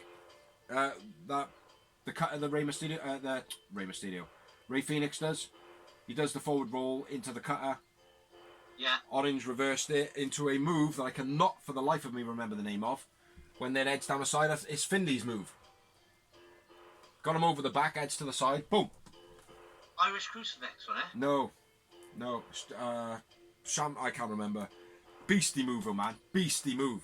Beastie move. Get Finlay over in AEW, man. He's on a free agency. Now, I've said that for a long time, bro, because as well, he's the one who built all the women. Yeah, as soon as he come up, mate, in the releases we said about it. Yeah, but I want... It's on 10 minutes up. Watch it. I know. I was there, man. I was there. Yeah, then Kip Sabian comes out with a ladder. Not to watch. Sitting up on the top of it like an umpire. Yeah, or a lifeguard. Yeah, causing a distraction. Low blow, then a cutter finish. Yeah, sucky cutter finish. Don't get me wrong, it was a good cutter. It was a shit finish. Yeah. Shit finish to the match. The match it was awful. Yeah. Kip Sabian is not only interfering in his own matches now, he's interfering in other people's. Prick. Yeah, so man of the match for me, Orange Cassidy. Phoenix for me. Phoenix. Get off. My pen's died, man. And I had quite a lot of moments in this. I had 9. 4 4 Yowie wowie moments. Yeah, I had 9, man. 9. A lot. Very good match. Yeah, and then after the match, all shit breaks loose. SU went down and tipped the ladder for Kip Sabian, first of all. Out of a fall that was cool. Yeah. I like Kip Sabian, bro. He's improved a lot. Yeah. Then Jimmy Havoc comes in, obviously, to save his birdie. And they're also both in the ladder match, if I'm correct. Is Havoc? No, Havoc's not in it, no. No. He's not, is he? No. He might be. He's not. He could be, yeah. It's a mystery opponent. Could be. I think it's going to be an outsider, though, hopefully. Yeah, everybody's on the outside. Then set up for Phoenix to do a very spectacular move, as he does. Goes completely wrong. Yeah, he completely undershoots it massively. Pancakes himself. It looked like a plane crash. Yeah, I think he might have winded himself there, you know. Yeah, definitely. Oh. You think he might have winded himself? Maybe, mate. He's taken worse ones, mate. He took a worse one in fucking Impact, bro. Oh no, he wasn't. It was on a pay-per-view when he did a backflip on the outside and just straight on his head, man. I mean, he's taken bigger ones, but anyway, then there was another moonsault by Colt Cabana, who went through the gap in all the wrestlers and just crashed and burned it as well. You know, he got caught slightly, and then we had. It wasn't bad. It wasn't like basically Phoenix belly flop, like, do you know what I mean? Yeah, he did. Yeah. Then we had Best Friends come out then. Yeah. And they launched Orange Cassidy into the guardrail. There was one undershot, one through the gap of all the wrestlers, and then there was one overshot, man. It's like if they were trying to do botch of the bot shots, they nailed it. They've already almost killed Mark Stein. Yeah. Remix almost committed suicide. Yeah. And there's one more left, right? It was fucking beyond though, man. Big mistakes. Yeah, but I've read up on Phoenix, and apparently he's alright. Yeah, I read the same. There was fears of a broken hip at first, but he's good. Hip? Yeah. I thought he would have been more up on his shoulder, man.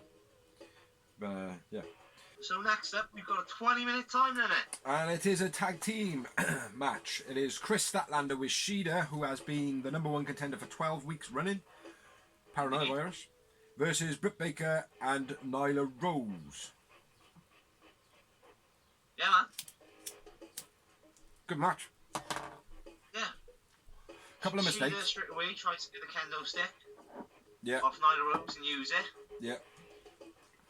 Doesn't happen, ends up with a bit of melee between all 4 of them, and Statlander ends up slamming the kendo stick on the floor and kicking it out of the ring, or the referee gets out of the ring. Well, that's not before Britt clotheslined herself on the kendo stick. She just ran straight into him, man. Fucking idiot. That's why I said melee. Oh, yeah, I suppose. Alright, calm down. Calm down, Squiddle. Calm down. Big drop kick to Nyla from Stat. Very big drop kick. Yeah. That body check, man. from Nyla. That was a beast, mate. She launched her, didn't she? Mm-hmm. Proper launched her, man. There was a lot of stuff from Nyla. I enjoyed this. Gotta be fair. Where we at, man? I've lost my notes. Nice bulldog by Shida. Yeah. Oh, fuck off. Really? Yeah, I thought it was good. I thought it was crap. Onto where she jumped onto one knee. Like, kind of onto one foot and a knee. Yeah. But she probably smashed her face in, which is why I liked it. There was blood and everything. Yeah, what do you think of Britt avoiding a tag? I'll kick off the notes then, bro. Nyla football tackle to start. That was beastie. Nice sidewalk slam into a splash by Nyla. Yeah, that was after Britt avoided the tag, but yeah, anyway. Yeah, that was sick, man. Good back by Nyla on start. What do you think of Nyla Rose holding stat in the submission? Then Britt doesn't want to tag in to Nyla. Yeah, that happens in a minute. No, it doesn't. Yes, it does. Trust me. I don't know that. Fuck you. No, fuck you. Britt avoids tag. Big sidewalk / splash by Nyla. Nyla holds stat in the submission. It was very slow. Stalling suplex by Nyla. Then Britt again avoids the tag in. Then Nyla threatens her. You fucking mutant. Well, fuck you. No, fuck you. No, fuck you. After that, No, fuck you. nice vertical suplex by Shida on second attempt. Statlander, nice modified power slam.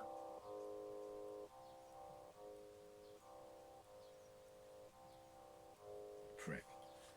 You're a prick. No, you're a prick. You're a prick. No, you're a prick. I told you it was funny, when we don't fucking talk about it. Because we're talking shit. So where are we at now?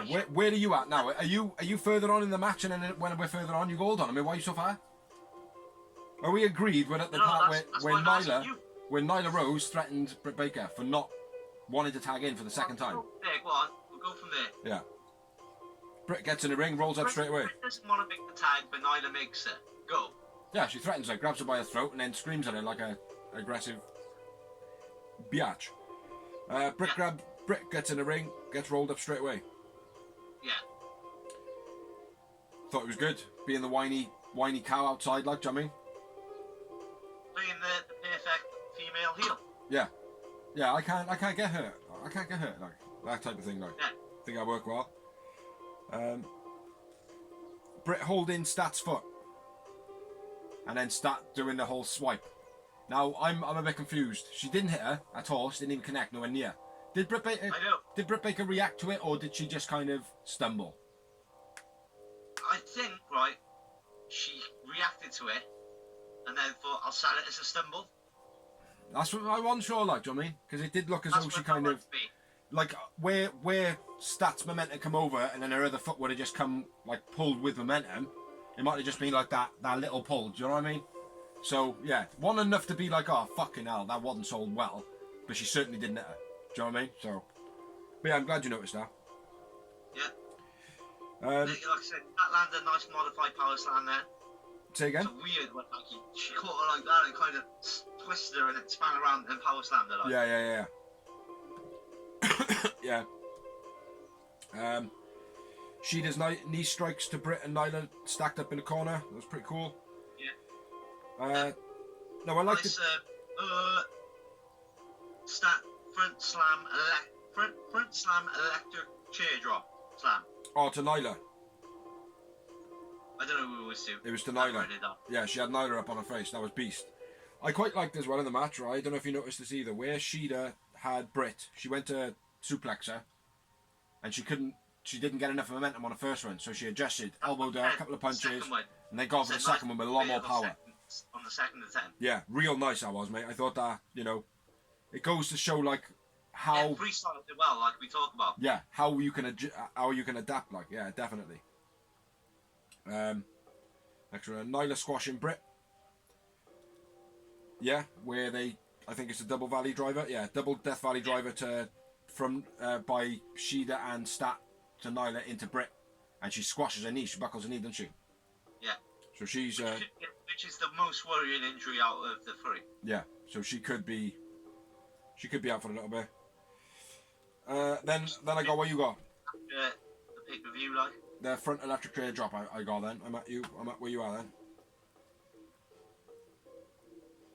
then. Sheeta's knee to the back of Nyla's head. At this point, Brett's being seen by the doctor in the corner. Mm-hmm. Which is where, tells me it's a real injury, it's not kayfabe. Yeah. And it's the one Sammy G and BT keep using on their blogs and all that as well, backstage. So we know this real. Yeah. Sheeta's knee to Nyla's head. Pretty beast. Beast of a clothesline from Nyla to Sheeta then as well. It was almost like a kind of half botch, but then Nyla kind of adapted it and actually put a bit more effort into to take it down quicker. Yeah. It looked good, man. I thought. Kind of like she fell into it. Yeah. In a good way. But yeah, it's certainly a good, again, maybe an adaptation of a mess up. Then a sloppy Northern Lights by Nyla. Yeah, it was terrible. Yeah, it was awful. I didn't know what the fuck it was. I didn't know if that was what it was supposed to be like. Well, I've only written that because that's the only thing I could assume. She just fell on her, like. Yeah, exactly. I don't even know. That's the only. I wrote it because that's the only thing I could assume. Yeah. It was meant to be. Yeah, I wrote odd fall by Sheeta, Nyla falling on Sheeta. Poor Sheeta. The beast bomb by Nyla. Yep, Nyla bomb. Man of the match. Where's my pen? I've lost my pen. I found my pen. Who's your man of the match? Well, Nyla and Britt Baker won. And Sheeta was the man of the match for me. Yeah, same for me, man. And I had 8 moments. I only had 2. Fucking hell. After the match, Nyla goes for the table, sets it up in the ring. And then Statlander intervenes a little bit, doesn't she? I think. Yeah, she grabs her, stops her from being able to jump. And then Sheeta superplex Nyla through the table. Which was beast, I thought. It was fucking beast. Good. Yeah, I think Sheeta might have actually hit the table first. Yeah. So even when the table exploded, like.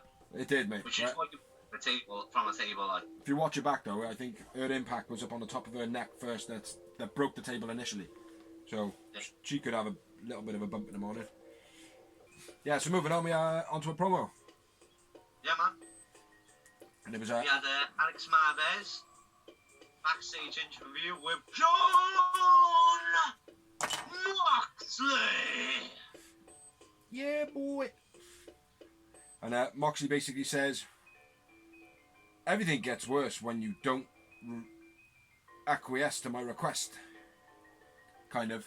He basically says, if I ask you to do something and you don't do it, then I'm going to want to do something to get it back. So everything just gets worse. Yeah. Already. Yeah. And you're going to do something worse, and then I'll do something worse, but I'm going to win. And you're going to be surrounded by a bunch of hooded gimps who basically kiss your ego. Yeah. Yeah, man. And then moving on to the next promo, which I thought was fucking awesome. Yeah, I love this promo. I think it needed a little bit more variation in it, but for the first one, just to zone in on his match at Double or Nothing. Yeah. I think it's brilliant, but I think it should be a weekly thing where he comes in, reports the news, but it'd be like things that are going on in AEW, like, do you know what I mean? Yeah, I think that'd be very cool, like. Definitely, I agree, bro. As well, it's got the whole, like, ESPN rip-off. Yeah. I thought CNN myself, but... yeah, CNN even, sorry, yeah. ESPN, CNN. I only say ESPN because it's actually sports news. Yeah. But basically, Sean Spears is basically doing like a newscaster telling everybody that Dustin's retired. That's the news. Cody should be ashamed of himself because he made him retire. Blah blah blah. Spiteful old Cody. Then he says, "Why haven't he got a match?" Says that it must be a tough pill to swallow for Dustin, but he didn't have a problem doing that 12 years ago, did he? Which I thought was a bit of a dig at his mate. Do you know what I mean? Yeah, but it is what it is, mate. Yeah. Then says, yeah, I haven't got a match at Double or Nothing. Better take business into my own hands. Says, Dustin, come and fight me. And then basically relies on AEW to promote it. So whether that happens, it does. So it yeah. does. So that match is set for double, I think, from that. Touched on this the other week, didn't we? Where we said, like, I mean, do we want to see Sean Spears and Cody again? The only obvious reason for doing this promo is Sean Spears versus Dustin. Yeah. So again, someone's watching this. Yeah. Hopefully, mate. Seems to be one thing after every week, like, do you know what I mean? Yep. Yeah, brilliant promo. Next, got Double or Nothing promo, where they list the matches. So I'm going to list the matches, but I'm also going to throw basically a curveball. We'll throw some predictions in there while I list the matches, yeah? Yeah, man. So first up, we've got Dustin versus Sean Spears, officially announced. Dustin for the win. I'm going to go with Sean Spears. Okay. Then we've got the main event of the evening. Probably. Yeah. Mox. Probably. The AEW World Title, John Moxley versus Brody Lee. Mox I'm to going keep with it. John Moxley. Yeah, he's got to keep it. It's too early yet. Yeah, man. Next up, we've got Mike Tyson presenting the TNT title. Finals. First ever TNT champion, Cody versus Lance Storm. I'm going with Cody. See, I want to go with Lance Archer in this one. I don't know. Like, I think I'm going to go with Cody as well because I think that's what is going to be the case. But I think it could be a curveball in this match. So I don't know. I thought it was going to be Lance Archer up until they did. Well, you'll knock on Mike Tyson anyway. Still could be a curveball. It could be, yeah, it could be. Mike Tyson could knock out Cody. You know, you never know. Yeah. Next match. And no disqualifications, no count out for the AEW Women's title. Hikaru Shida versus Nyla Rose. Well, this is another. Oh, excuse me. This is another one, isn't it? Mhm. You know, it could go either way, but I think Nyla's going to keep it. Me too. I do think she's going to keep it. Don't think she pissed off enough people. Yeah. And next up, I'm calling a match of AEW's future. Yes. Because this reminds me of a Rocky Maivia versus the Gentleman Hunter Hearst Helmsley type thing. Well, I mean, these guys could be fighting in 10 years' time in the main event, like. Yeah. They could well be. The Salt of the Earth, MJF versus Jungle Boy Jack. Jungle Boy for me. I'm agreeing. I think MJF's going to have his first loss. I don't think it's. Oh, excuse me. Whew. I don't think. Don't think it would hurt MJF to lose. No. You know. So. The casino ladder match. I haven't put the contestants down in that. Contestants. Participants. Yeah, well, that's what I did. So, casino ladder match. We know the rules. We already discussed it. I'm not going to reiterate them. It's for a world title shot. We've got Kazarian, Kaz, Darby Allin, Scorpio Sky, Orange Cassidy, Luchasaurus, Rey Fenix, Kip Sabian, Colt Cabana, and a mystery opponent. The only one in there for me, maybe two, is Kaz. Yeah. And Rey Fenix. See, I would agree with you, but I'd go, instead of Kaz, I'd go Scorpio Sky. Yeah. I thought you would. No, I don't know. Yeah, but I'll go with... Kaz, I prefer you to be right. Yeah. Scorpio Sky is an up-and-comer. Yeah. Yeah. But they obviously had a match a couple of weeks back as well, so that'd be good for promo videos and whatnot. But yeah. So who do you think the mystery opponent is going to be? Is it going to be a newbie, or is I it think going a to newbie. be... I think it's going to be a newbie. I think it's going to be Mr. Drulak, maybe, or... Well, that can be, because he wasn't released. Yeah. His contract came to an end. It could even be one of the Revolt, do you know what I mean? Yeah. So we'll have to wait and see. I'm gonna reiterate to cancel a few rumours. If they were released via like the pandemic, as in like the big names that have been released recently, they've got a 90-day complete pause. Yeah, I heard that. So unofficially, including Rusev, because it's still going to be over 90 days, yeah, cannot be in it. Yeah. NXT, on the other hand, they were released, and they've only got a 30-day no-compete clause. Is EC3's up in time for Saturday? No, because he's a 90-day. Yeah. NXT would only be 30 days. Yeah. So who do you think's going to win it? If you haven't been on TV, then you're good, I think. Who do you think's going to take it then? Well, my heart, like as a fan, who I want to win is Ray Phoenix. Yeah. Fair enough. Both good. Next one then is Britt Baker v Statlander. Who do you reckon? If Britt Baker's able to compete, Yeah. Britt Baker. Yeah, I agree. Then a Stadium Stampede, which is a fight in the stadium, open arena sort of type thing. The Elite vs the Inner Circus. I'm going to go with the Elite just because the Inner Circle have been smashing them for months now. Yeah, I think it will. It'll be the good guys overcoming, innit? Yeah. And then we got the buy-in. Yeah. Which is number one contenders match versus Private Party, number one contender for the tag team titles. Best friends. Private Party versus Best Friends. Best friends. Praying the Best Friends. Praying the Best Friends. Yeah. Not to back up any talent, but we've proven we're not fans of Private Party at the moment. No, not at the moment.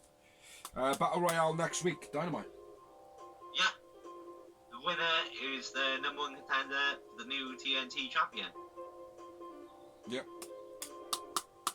We don't know who's in there yet, do we? No, there was no announcements whatsoever. It was just Battle Royale, number one contender for the title next week, Dynamite. Tiny. But again, big match. Yep. Right after the pay-per-view. Yep. Start going. Keeps us everybody on their toes. So. Next up, we had Sammy G / Matt Hardy promo. And then the Inner Circle and the Elite popped up as well as a recap. In build up to the main event of the evening. In the time that he took that then, I actually left here, went downstairs, had a breakfast, come back up, and good to go. I'm only joking, sister. Oh, the fish. And it was Sammy G versus Matt Hardy. With TV time remaining. Yes. Yes. Here's where I said Dasha Gonzalez, which we will forgive her because she is smoking, but she announced it as contest scheduled for one fall or time limit remaining. Oh, is that what you were on about at the beginning? Yeah. I never caught that. That's exactly how she announced it. I never caught that. Scheduled for one fall or time limit remaining. I was like, huh? Match started off, cue cards with Sammy. That was a bit shit. Boring that one. Yeah, it wasn't a great... It was good. I don't know, it was a weird main event, wasn't it? Yeah. It was cold. Yeah. I didn't really enjoy this too much. Sammy playing with Matt in the beginning. Matt showing his experience, locking him up into the corner. Mm-hmm. You know, give him a bit of an elbow in the face. My next note then is where he got him on the steel steps. I got Matt Hardy in control, crushing Sammy's face into the ring post. It must just be after this. Yeah. Thrown into the ring rails. And then he gets deleted on each step, doesn't he? Yep. Non-step on the turnbuckles. Or was that later on? I think that's later on. He hits him on he has him out on the outside, and he's hitting his head on each of the steps on the steel stairs on the outside. Yeah. Oh, then I got chucked into the guardrail, so we are on the same path anyway. Sammy's face being squashed on the ring, man. I was laughing my head off when he was doing like we would do if we were like mucky fighting or whatever, and you'd like grab my head. I do something like that. Do you know what I mean? Like just to fuck around. But Sammy doing it, and his face like when his eye was popping out and shit. Like I thought it was fucking hilarious. Yeah. And it worked well into the match as well because it happened later. Yeah. Then Sammy was chucked into the guardrail again. Yeah. And, then I got Sammy's counter to the Twist of Faith. Yeah. Nice rip off of Kofi Kingston. Yeah. Yeah. Not a rip off, just somebody else is using it and can do it well. That's how I look at it. But yes, essentially you're right. That's where it originates, certainly. Yeah. What else we got? Nice reversal to the cutter. From Matt into the... Oh, I've forgotten his move now. Another side effect. Reverse DDT. Nice. Sammy goes for the springboard stunner, but gets countered by a reverse DDT, or the impaler. Because he comes across and puts his arm on him, doesn't he? Yeah. Kind of like the Big Show used to do, where he used to grab him and go ba-boom. Yeah. Yeah. That's what I was trying to say. Border cross counter by Sammy. I thought that was very cool. Never seen that before. Set up for the Razor's Edge border toss. Yeah. And bringing it down into the reversal, into a bit of a hurricanrana. Thought that was very cool. Very cool. Where are we at, man? I am fucking lost. Too many notes. Sammy overshoots his dive slightly on the outside. Launches Matt into the guardrail. Where, when it happened, I went, bye! Because he slid for a while, like. Then I said, it happens again later in the match, which was Sammy then squashes Matt's face in the post.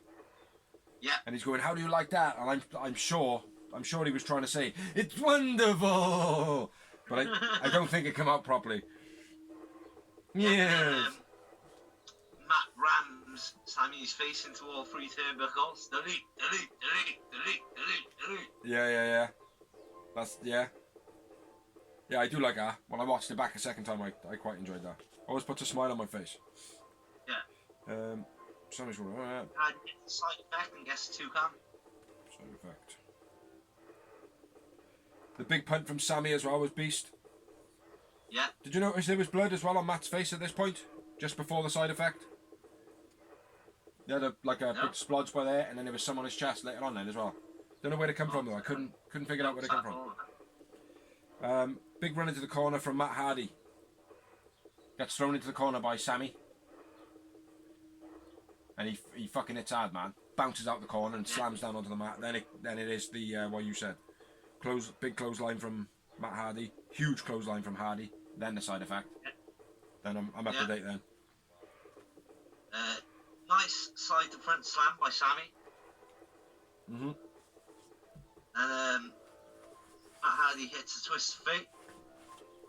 Which Sammy rolls out of the ring, so he doesn't get the pin. Yeah. Yeah, which shows maturity. Yeah. Where are we at? Then Sammy hits the misdirected knee.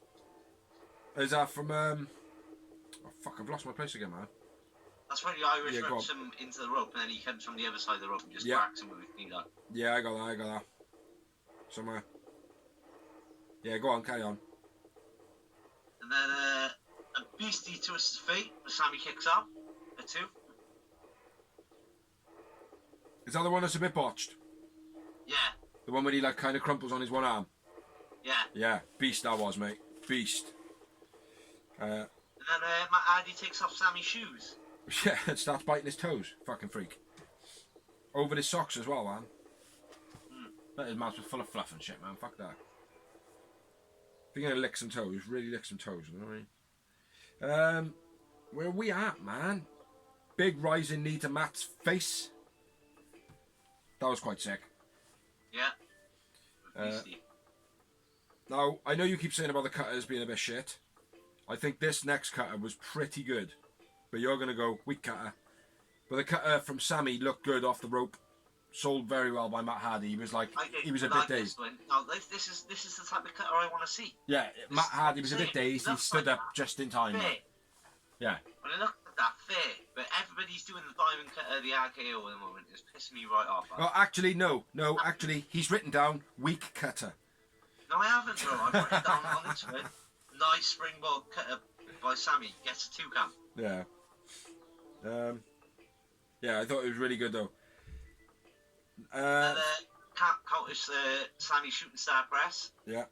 He went for one earlier as well. He did the shooting star press and he missed it, landed on his feet, but going from the backwards movement into the forwards roll, man, I thought he did really sweet. So I just wanted to touch on that. But yeah, Matt Hardy reverses it, gets his knees up. Matt hits another twist of fate. Yeah. Bada boom, bada bam. Matt Hardy wins. Good night, Irene. Yeah, good match, I thought. Yeah. Like I said, it was very hot and cold.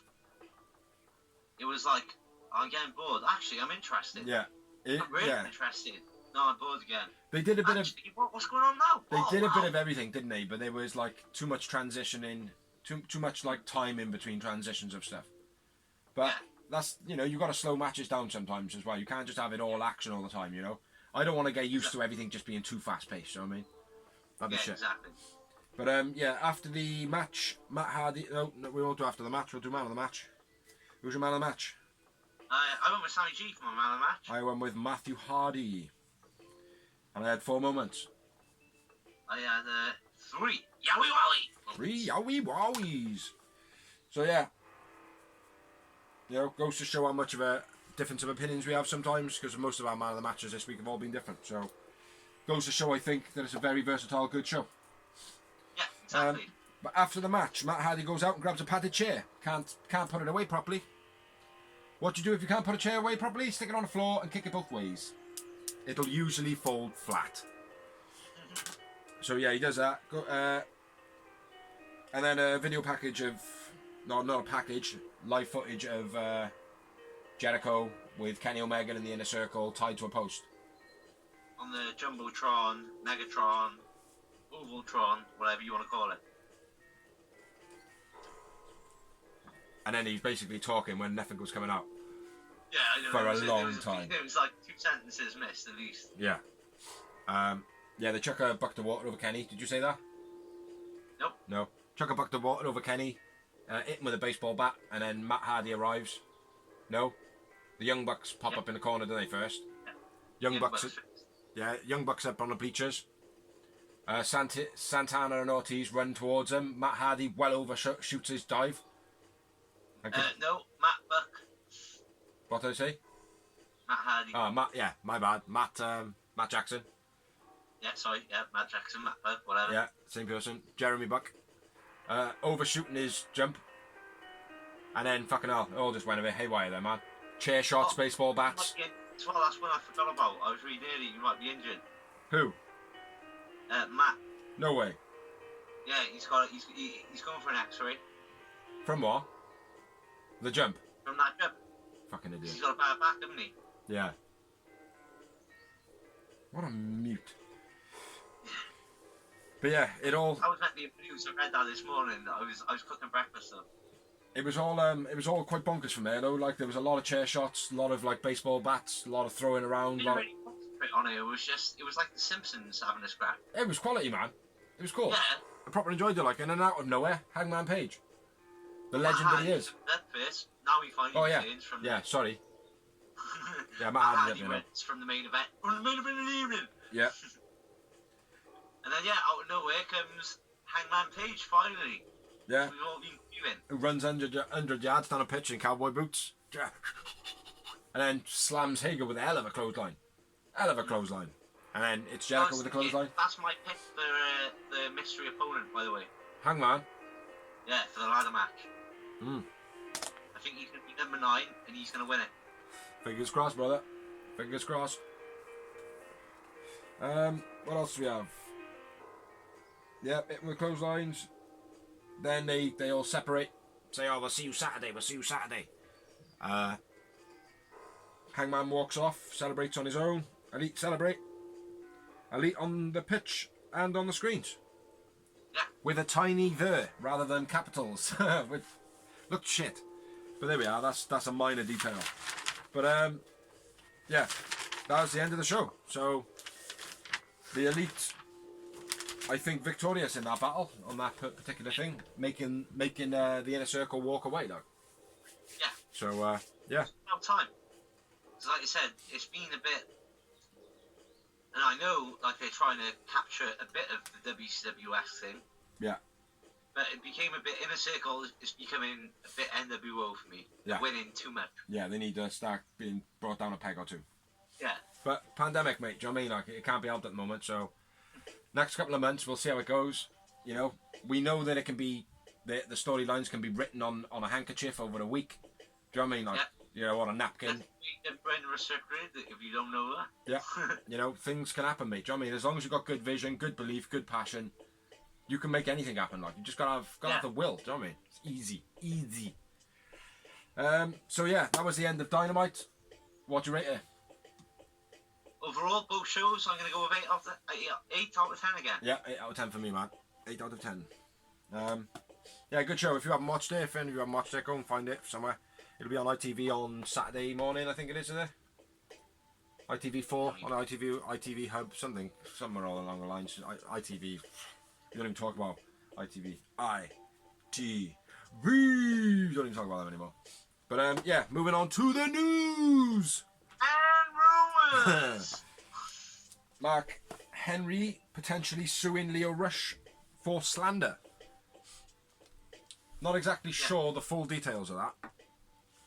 No, nor am I. I've seen it and I kind of skipped past it because I don't really care about either one of them. Yeah, I think it's more of a bitchy thing, man, to be honest. Yeah. So yeah, next bit. Drew Gulak released by WWE. I believe, again, I don't know if this is like back because I'm not in the business, but I believe it's because he asked for a pay rise and WWE were willing to give it, which makes me, it's believable because he was recently on SmackDown. They built a storyline around him and Daniel Bryan. That's what I thought.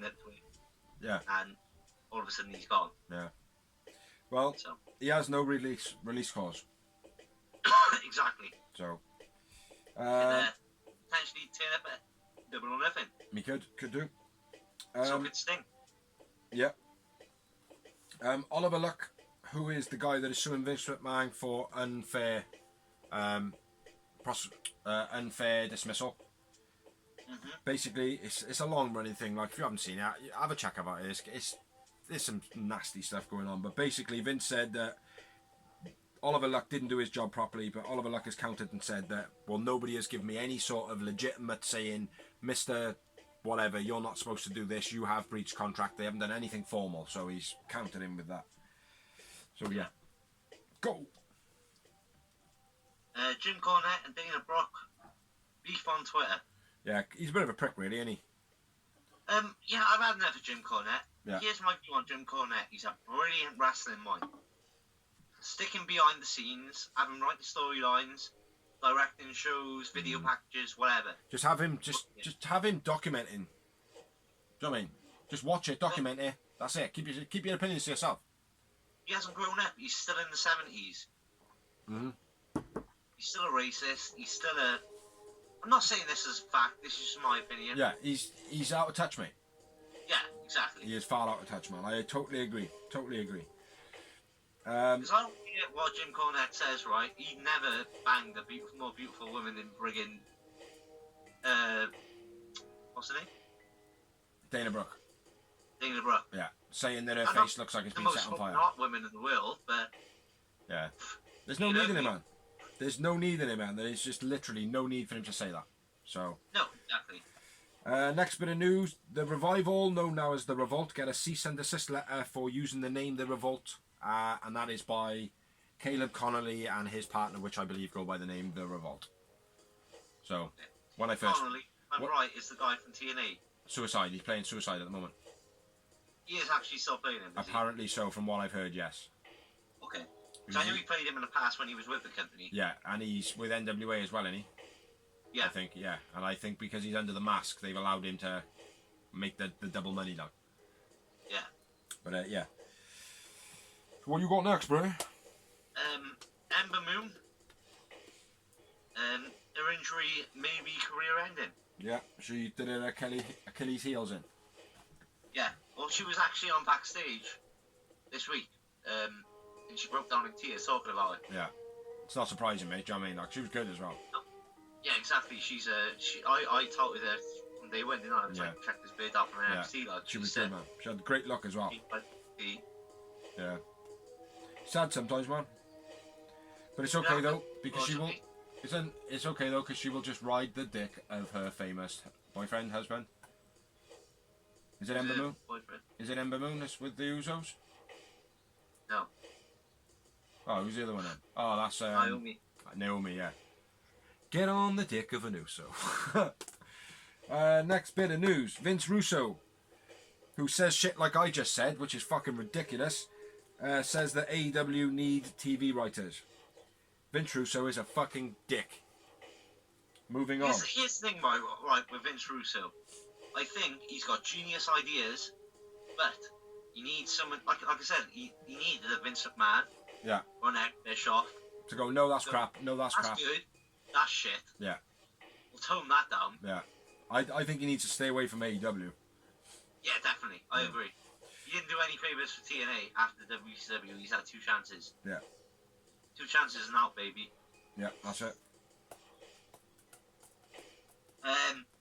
So we all know the Dark Side of the Ring has just been released with Owen Hart. R.I.P. to Owen Hart, obviously. Great wrestler. Bret issues a statement saying... Bret Hart, that is, sorry. Issues a statement saying it's not just what Martha said in that program or documentary that's caused a fallout between them two. There are other side issues that were mentioned. Yeah. He doesn't wish to get in another media argument with it, especially during this pandemic. Yeah. WWE's lawyers also released a statement as well, saying that all the stuff that she said is all fabricated, and the reason that they had to end up going to court was because of X, Y, and Z, that it was all fabricated, blah blah blah. Then she was trying to sue for 35 million, apparently, but she only ended up having 18. They offered her 17, but she was like, "I'll give me 18 and I'll go away." That's the gist I heard anyway. But I haven't seen the Owen Hart thing yet. Next bit of news: Dolph Ziggler says that during his career he avoided Ryback like the plague. Well, I've heard this years ago as well. Yeah. Not just from Dolph Ziggler, but Dolph Ziggler was one of the wrestlers I heard it from. Yeah. So Daniel Bryan. Yeah. And a couple of other wrestlers. He looks like a Goldberg. He is a Goldberg. Not because he looks like Goldberg. He is Goldberg. Yeah. He doesn't realise that wrestling has to be a little bit protecting the other people, otherwise they become cripples. Do you know what I mean? Mm-hmm. That can happen sometimes. Like, do you know what I mean? Like. Yeah. So. I think he's one of these guys that just like Goldberg, right? Was just ignorant. Yeah. Back in the day. I'm not on about this time round. Yeah. This time round, he kind of learned. I know. After 10 times, mate. After 10 times, you learn it, don't you? Yeah. Back in the day with WCW, he was ignorant. This time, he's trying to learn around. But I think with Ryback, he's just one of those mice and men people. Yeah. He generally doesn't realise his own strength. And he sees these big guys and thinks they can handle anything. Yeah. And he's wrestling like a kid does his little brother. Yeah. I've never really rated him. Like, I always rag out Ryback, right? But some of the stuff that he says, some of it, yeah, very, very minimal bits, man, do make a lot of sense sometimes. But then the majority of it's just complete fucking out of shit. Like, I mean, so. Moving on then, brother. AEW or TNA, let's put it that way. No. What you got next? My next part is Paul Heyman convinces Vince McMahon to allow the word wrestling, that's right, the word wrestling, sad, to be used in a wrestling company by professional wrestlers. That would never happen in a wrestling company. Shock horror. Never happen. Never happen in an entertainment company. In any other company, oof. Fucking shit is what it is. Next bit of news. Young Bucks book is pushed back to November 17th. It's not really great news, but it's news. Lost my lighter, bro. What the fuck? Next bit of news. AEW doesn't use licensed music. Yeah, I'm listening. Yeah, AEW doesn't use licensed music. It can't be bothered with all the money and the faff of having to go seek artists to go, "Oh, can I use your music? Can I use that?" Nah, they can just make it sound similar enough anyway. Who gives a fuck? You know what I mean? Yeah, as long as it sounds good, I'm happy with that. So and that's Mikey Ruckus, I think. You can check him out on Facebook and stuff. Cool. What you got, man? Reigns in no hurry to return to WWE. Yeah. Well, he's just had twins, haven't he? Yeah, he's just had twins. That's well. Here's the thing, right? A lot of people blamed his leukemia. But it isn't that. It's the fact that he's recently had twins and he's looking after his family, which I don't care. Either reason, I respect. Yeah. I'm down with that. I don't care.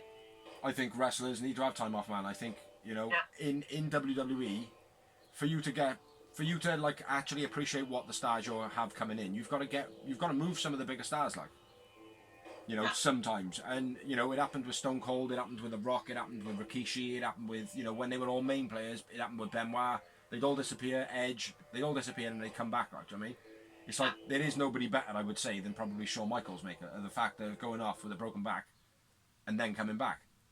After 4 years, it was the biggest. Yeah. You know, it's that type thing, like, you know what I mean? So, but basically, Roman Reigns is basically doing. The rumor is he's doing. I'm not sure what it's called, but it's a fan account thing where you pay $250 to get like a happy birthday wish or whatever. Yeah, cameo. Or a comment off one of your favourite celebrities, and apparently he's doing like 15 or 20 of them a day. Well, if we're talking on that, then we'll go on to the next bit of news, which is Buff Bagwell has been doing cameo, and recently he did one where he was pissed, or his face was bruised up, and he was talking absolute fucking shit, threatened to strangle his missus, which he started shaking the camera like, no, I don't think so. And then he did another video where he apologised for it and said like, oh, you know, I was a little bit out of it, I apologise, blah blah blah, but he then still started rambling and talking shit. So yeah, Buff Bagwell's probably on a downward spiral. Well, a few fans I seen hashtagged him in and tagged him in with DDP.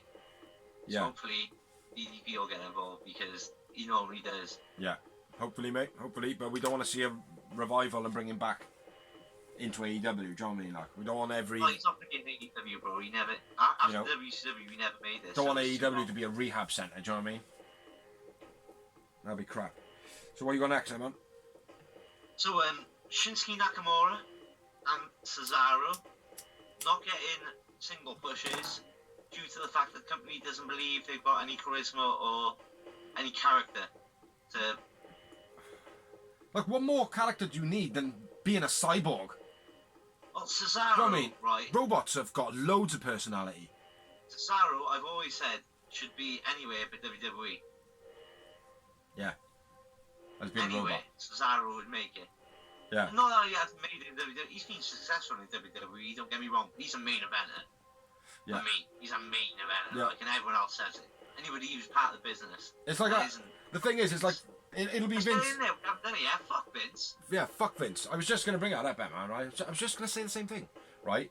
Vince will be like, he's got no charisma. He's got no charisma. You know what the problem is, don't you? It's that stupid scarf he wears and that fucking shit, like. Yeah, but you made him wear that, Vince. Yeah, but he got no charisma now. Like, let's get rid of him. Yeah. Do you know what I mean? It's fucking dull. Shinsuke, I think he needs to go back to Japan.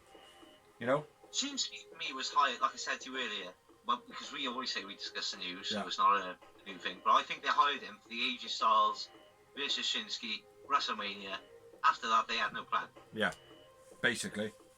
And again, taking it away from someone else that was using him as a name thing, like, do you know what I mean? So essentially, squashing him. Fuck Vince. Tammy Tonga calls out Kenny and Cody saying, "We ain't done yet, bitches! We ain't done yet, bitches!" So that could be very glad there's no Tammy Tonga's part of the Bullet Club. Over in New Japan. So, yeah, that could be a good sign for cross-promotional stuff. Wouldn't be too great at the moment with the pandemic, mind, but... Yeah, it would be hard. I mean, the Bullet Club's a bit dead for me now. Yeah, I think it's very dead. It might be still massive in Japan, I don't know. Yeah. It's certainly dead everywhere else, man. It's huge, but over here, it's done with, like, I mean. Yeah. So where you go next, brother? Sheamus versus Braun Strowman was the original plan for WrestleMania 36. It was meant to be for the Intercontinental title. The reason it all changed it was obviously Roman Reigns not turning it, so Braun Strowman was pressed into the main event, which is why he dropped the title, the Intercontinental title, beforehand so quick. And yeah, but that was the original plan. Okay. WWE are pulling out surveys to the wrestling community online to try and get ideas how to be better at their jobs. Good job, Vince. Good job. Fuck Vince. That's ridiculous, man. It does show a lot of desperation because that's what the internet's for anyway. Yes. Rather than seeking it out, asking people to put it in little boxes. Well, I tell you what, just listen to your TV when people are chanting, Rusev Day! Rusev Day! Yeah, exactly, mate. It's fucking ridiculous. Beyond ridiculous. What you got next, man? Next up, I've got Holton Oswald, who you don't know, but trust me, Google him, you'll know him. As soon as you see his face, you'll recognise him. He's massive, famous, comedian, actor, huge. I know him from, off the top of my head, Marvel's Agents of S.H.I.E.L.D. He plays like 3 characters. He's like 3 brothers or something. Twins, like he plays the same line. Anyway. He plays 3 people. He plays 3 people in the film. He plays twins. Yeah, he plays like triplets. Sorry. Yeah, go on. Oh, fuck apologising, mate. It's funny.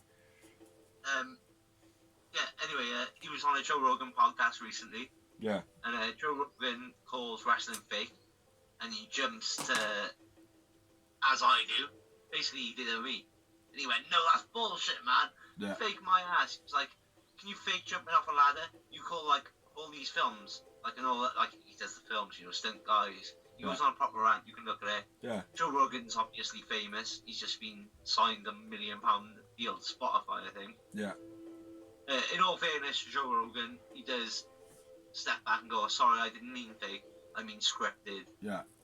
As athletes, they're amazing, blah, blah, blah. So he does. So no diss on Joe Rogan there. But yeah. Nice to see a big comedian doing the opposite of what nobody did the other week. Fucking idiot. Fucking idiot. Where are we at, man?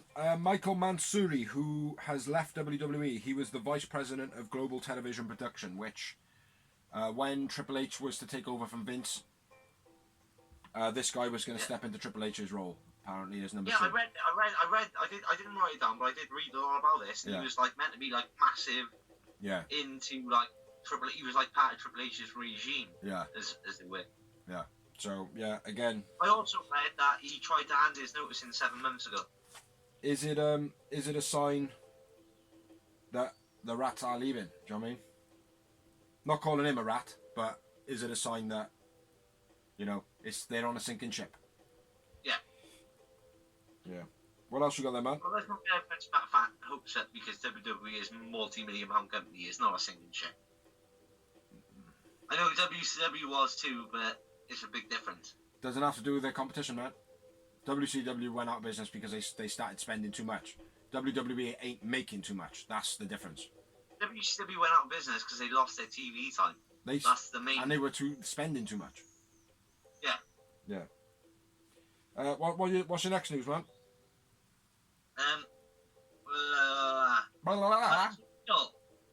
Whoa, what? Say again. Titus O'Neil. Hoorah, hoorah! That's how it is, isn't it? Hoorah, hoorah! And don't he come up like an antler? He's named a finalist for the Muhammad Ali Sports Humanitarian Award by ESPN. Tidy. Big up to Titus O'Neil because, I'm not going to lie, the only reason WWE have probably still got him, because let's be honest, they're not using him, is because he's a massive guy for charity. Oh, I thought you were going to say it's that massive fall he took when he was going into the Royal Rumble. No, he's always done. He's massive for charity. Yeah. He's one of those guys which is always great ambassador. Doing stuff for charity, like. Yeah, great ambassador, mate. He comes across like a good ambassador. Big smile. You know what I mean? Yeah. Mhm. Yeah, you got my vote for president. Where are we at now? WWE supposedly going to rebuy the XFL after the pandemic is finished. Yeah, I read this as well. Now, that is some fucking dodgy dealing. The reason it's been done is they sold it so they didn't have to pay any funds, didn't have to pay nothing else. But all these other people that are still left in it are fucked with these fines. Yeah. And then once they're like, oh, well, we need to get rid of it now to try and get rid of our debts, Vince is going to go back in. I'll give you a tenner for it. It's basically what he did with the independent companies back in the day. It's fucking disgusting. Shouldn't be allowed. That's what it is, though, isn't it? That's exactly what he did back in the day with the independent companies. It screams fraud, man. Screams it. You got any more? What do we say to that, Biggs? Fuck Vince. Fuck Vince. Fuck Vince. You got any more left? Yeah, I got loads, bro. Oh, fucking hell. I've got loads. I'm not sure if I'm pronouncing this right. My fault. I'm not. It's not. Takawili Saklakululu. This company. Arisa Hoshiki, due to head and neck injuries, is forced to retire. Where was she from? Again, it's not that I'm not a fan of Glow. I just don't watch it. Enough. Yeah. Whatever. But Is that where she's from, Glow? Huh? Is that where she's from on Glow? That's where she's currently wrestling. Okay. My last but one piece of news. I think we touched on this last week. It wasn't anything that we majorly touched on because obviously, I don't know why. We just knew pandemic and whatever. Canadian wrestlers have been unable to leave Canada. Yeah. Except for Brock Lesnar, who was managed to be smuggled out on a private jet, I would imagine, by Vince McMahon. Like the man who's best friends with the president. Fuck Vince. Fucking taking liberties, you fucking prick. Die already. Yeah, I think that's fucking terrible. Yeah. I think it's terrible. So, and then I got one more bit of news, which it's not really news. We've touched on the episode already, but it's just kind of just a touch up on what actually happened. So, yeah. do you want to finish up? With what? What are you on about? You were speaking about something. No, what have you got any more news? Yeah, I got one more thing. Yeah, go on. Sting reveals this morning, which for most people is a Friday morning. Or morning. After the Hart thing, yeah. That what happened to Owen Hart, as in the fatal tragedy, almost happened to him while he was in WCW. Yeah. He said they almost put the harness on backwards, and right before he jumped, the guy that set it up was like, "Oh, stop!" He was Fucking like, "You hell. put it on backwards." That's dodgy. Yeah. It's fucking crazy to think, isn't it? Yeah. Well, going from... Until you see the Owen Hart documentary, bro, and you see the clip I was holding up fucking I Owen want it. Hart, if Well, that's true, right? Yeah. Fuck me, right? Vince should be in prison for murder. Yeah, well, more than once. No. But going from near deaths, well, one death and near deaths, Shad Gaspar of Crime Time recently was swimming on Sunday with his son, his 10-year-old son, and he got caught in a riptide. They managed to save his 10-year-old son after he basically told him, look, save my son before me. Then he got sucked under by a riptide. Didn't get seen for 3 days, and then he washed up on a Venice beach. So, yeah, very sad, you know. Very. So, yeah. Best wishes from the rest, myself, Biggs, and the real wrestling Soja Sprog. Yeah, definitely. You know, rest in peace. You know, hopefully WWE can do something good in his memory, like, do you know what I mean? Yeah, and our thoughts go out to the family as well, obviously. Yeah. So, yeah, a bit of a sad one to end on, like, but that's the end of the news, I believe. Yeah. Yeah, end of the news. So yeah, end of the show. Gotta wrap this up quick, man, because yeah. Thank you for watching. We got obviously pay-per-view coming up, so we're gonna have an extra show coming up on sometime Monday or Tuesday. Hopefully Monday. Online. Hopefully Monday. But yeah, check out all our stuff on YouTube. All the people that let us share. Yeah, for the opening. Yeah, big up Ripper Media. Check them out if you like it. Pretty cool. Thank you to all the people that have allowed us to share. Thank you all the people that do share. Thank you all the people that are continuously increasing the likes and followings. You know, massive big up. We do try to stick some content on the Facebook page, but not always because, you know, life.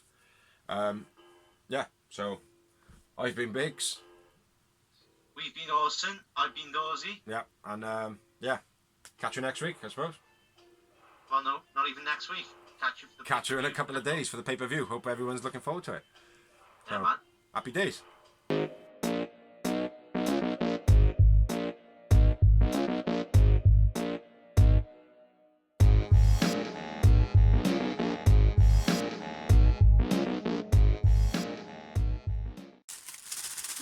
Ah, motherfucker. Nice one, Dave.